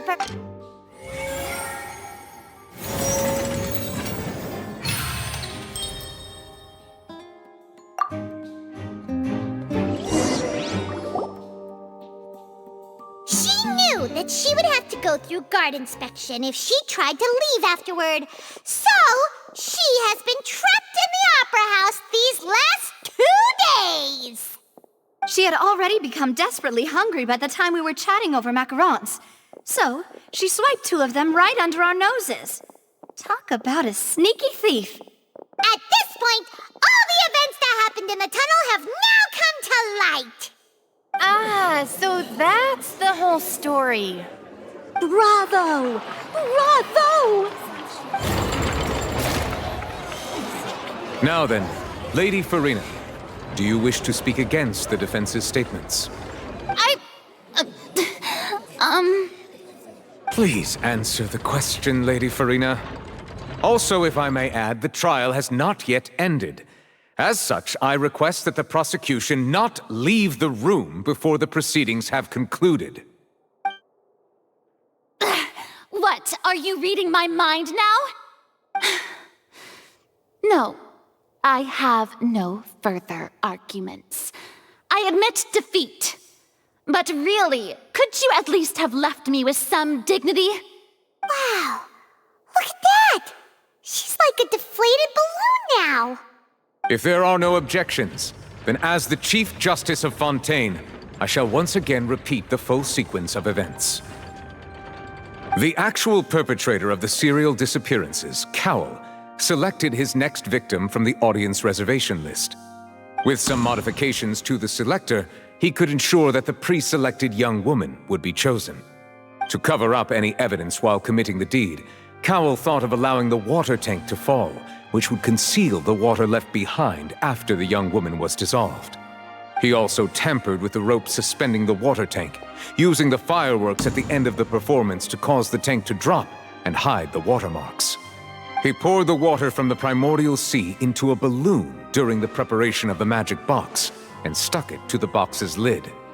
Finally, he passed the prepared hook on a rope through the gap in the magic box's door when bringing the young woman to said box. When the magic trick officially began, the box containing the woman was lowered into the tunnel, tightening the hook rope and bursting the balloon containing the water. If all had gone to plan, the young woman would be dissolved at this time. However, Lillian was not from Fontaine and thus fled the box with a loud noise. Realizing that there was trouble, Cowell entered the tunnel and met Lillian. Thinking that the waters had not yet taken effect, he decided to proceed. However, his opponent was more capable than he thought, and he was overcome, knocked unconscious, and placed into the magic box, and thus became his own final victim. Lillian, according to her own statements, then changed clothes and hid until the performance ended, before hiding in other parts of the opera house. As for Linny, he was in the underground structures within the opera house, and was thus ignorant of these happenings. From this reconstruction of events, we can conclude that Linny, the accused, is in fact innocent. Hooray, Linny and Lynette! Amazing! While there is much in Linny and Lillian's conduct that should still be investigated separately, this case, at least, can be handed over to the Oratrice to make the final decision.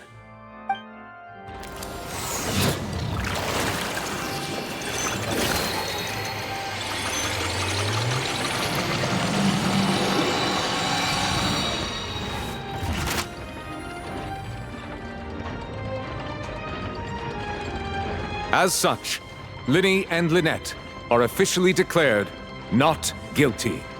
Victory for Ace Detective Paimon! Great work, partners. Thank you all. Thank you so much. Next, I think we deserve an explanation, Guard Vaughn. How did you find the water from the primordial sea in Linny's baggage? Right! Your discovery caused me to make a serious mistake, you know. Or was that not a discovery, but false evidence that you dared to bring before this court? I suspect that the accomplice mentioned in Cowell's notes was not Linny, but you, yes?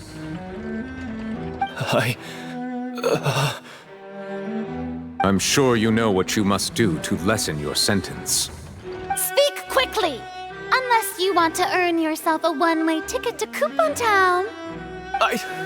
I was just following orders. We were supposed to place blame for the serial disappearances onto Linny, and thus cause suspicion to fall on the Fatui. The higher-ups said this was the best opportunity to do so. And now that your plan has fallen through, and the secrets of the water have been revealed, you have become a liability to said higher-ups, yes? Therefore, you would be wise to tell everything you know, and seek the protection of the guards. Yes, I'll tell you everything I know. Our boss discovered that the water can cause people to dissolve. It can also be made into a potion, which when extremely diluted, can cause people to experience unforgettable exhilaration. We've been in this business for a while now, and have made decent more off it. The disappearances were also the boss's idea. I mean, this is the boss we're talking about.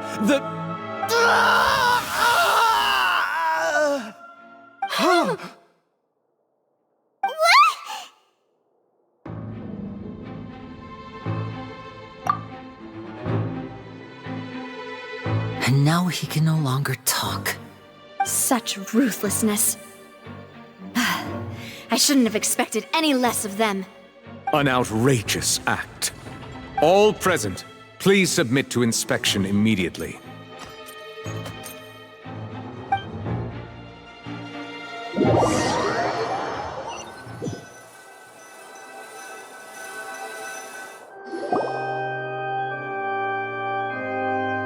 So, we're just going back now?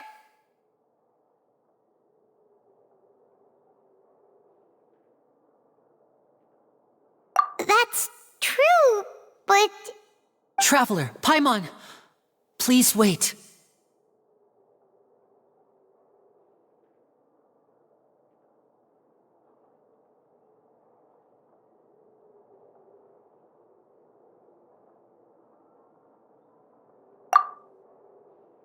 Linny... I know you may not want to speak to me right now. Maybe you don't even want to look at me.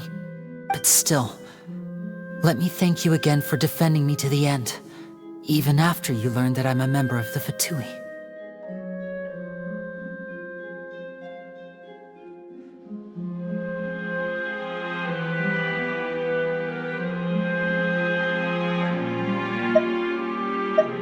I guess. But regardless, I'd like the opportunity to set things straight. I didn't approach you with any ulterior motives or ill intent. I've spoken to you as myself, just plain Linny this entire time. As for why I'm a Fatus, it's because the goals of the House of the Hearth align with those of an orphan like me. That's all. That was how Father, who you might know as the Knave, approached recruiting us back then too. The Knave? The one who controls the House of the Hearth? She's your father? That's right. And since we're here, I was wondering, would you mind hearing a story? It's about my past. Back when our parents first died, Lynette and I were left wandering the streets. To survive, I took to surreptitiously observing an older street performer who did magic. It took me several days to figure out how he pulled off his amazing tricks. I took my sister through several streets until we found a crowded corner, and we began to perform magic tricks there. To my surprise, we proved to be pretty popular, and we could at least stop worrying about where our next meal would come from for a time. But I didn't want my sister to remain a street rat together with me forever. Before long, an aristocrat came to me and claimed that he wished to take us in after watching my performances. So you went from orphans to nobility just like that? That was how we felt at first, too. As if fate was on our side and we could say goodbye to those painful days. But I gradually discovered that while we were called foster children, he was really after my talent for magic tricks. He would constantly take me to all sorts of banquets to garner attention, which he would then use to expand his social circles. That doesn't seem too bad either. Better than roaming the streets at any rate. It took a while for me to realize just after one particular performance at a banquet, I discovered that Lynette was not on the same return vehicle as me. I waited a long time after we returned home, but she did not come back. The answer he gave me was, She caught the eye of the most eminent person at the banquet, so I sent her over as a gift. I mean, you'll be able to perform your— Oh no. So he was gonna... But wouldn't Fontaine's laws deal— As far as outsiders are concerned, this is a relationship akin to adoption or foster. I managed to ferret out. All I saw was the moonlit ground covered in blood. And the knave— So, she'd already taken care of that guy. That's right. She had rescued my sister before she could come to any harm, and had even Father, the knave, might have seen something in me, and so she made me an offer. The House of the Hearth welcomes you, for your interests align with ours. Here, none will ever betray you. Indeed, betrayal shall never be permitted here. I was hesitant to trust her, but she was also quick to destroy the noble who had— Oh, so that's how the two of you joined the House of the Hearth. She has gained permission from the Tsaritsa to first use the Gnosis' power when she obtains it. She plans to use it to find a way to break the prophecy and save Fontaine. So, she believes in that— That's right. The whole House of the Hearth is currently working to combat that crisis. Today's case has also proven that all of us house members here, to us orphans, the only— So, from small— It's all right. I just hope you can understand if you should need anything at all in the future.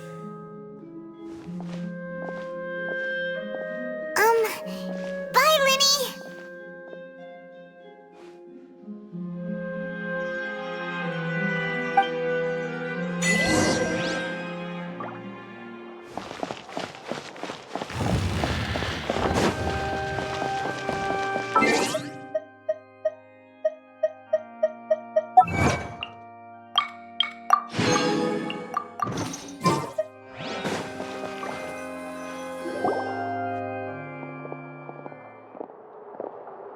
Hey there. What was with the disappearing act you pulled right as the trial ended? Were you looking for us, Navia? Well, this whole thing isn't exactly over, is it? I do feel that we're getting closer to solving the serial disappearances, huh? What's wrong, my dear partner?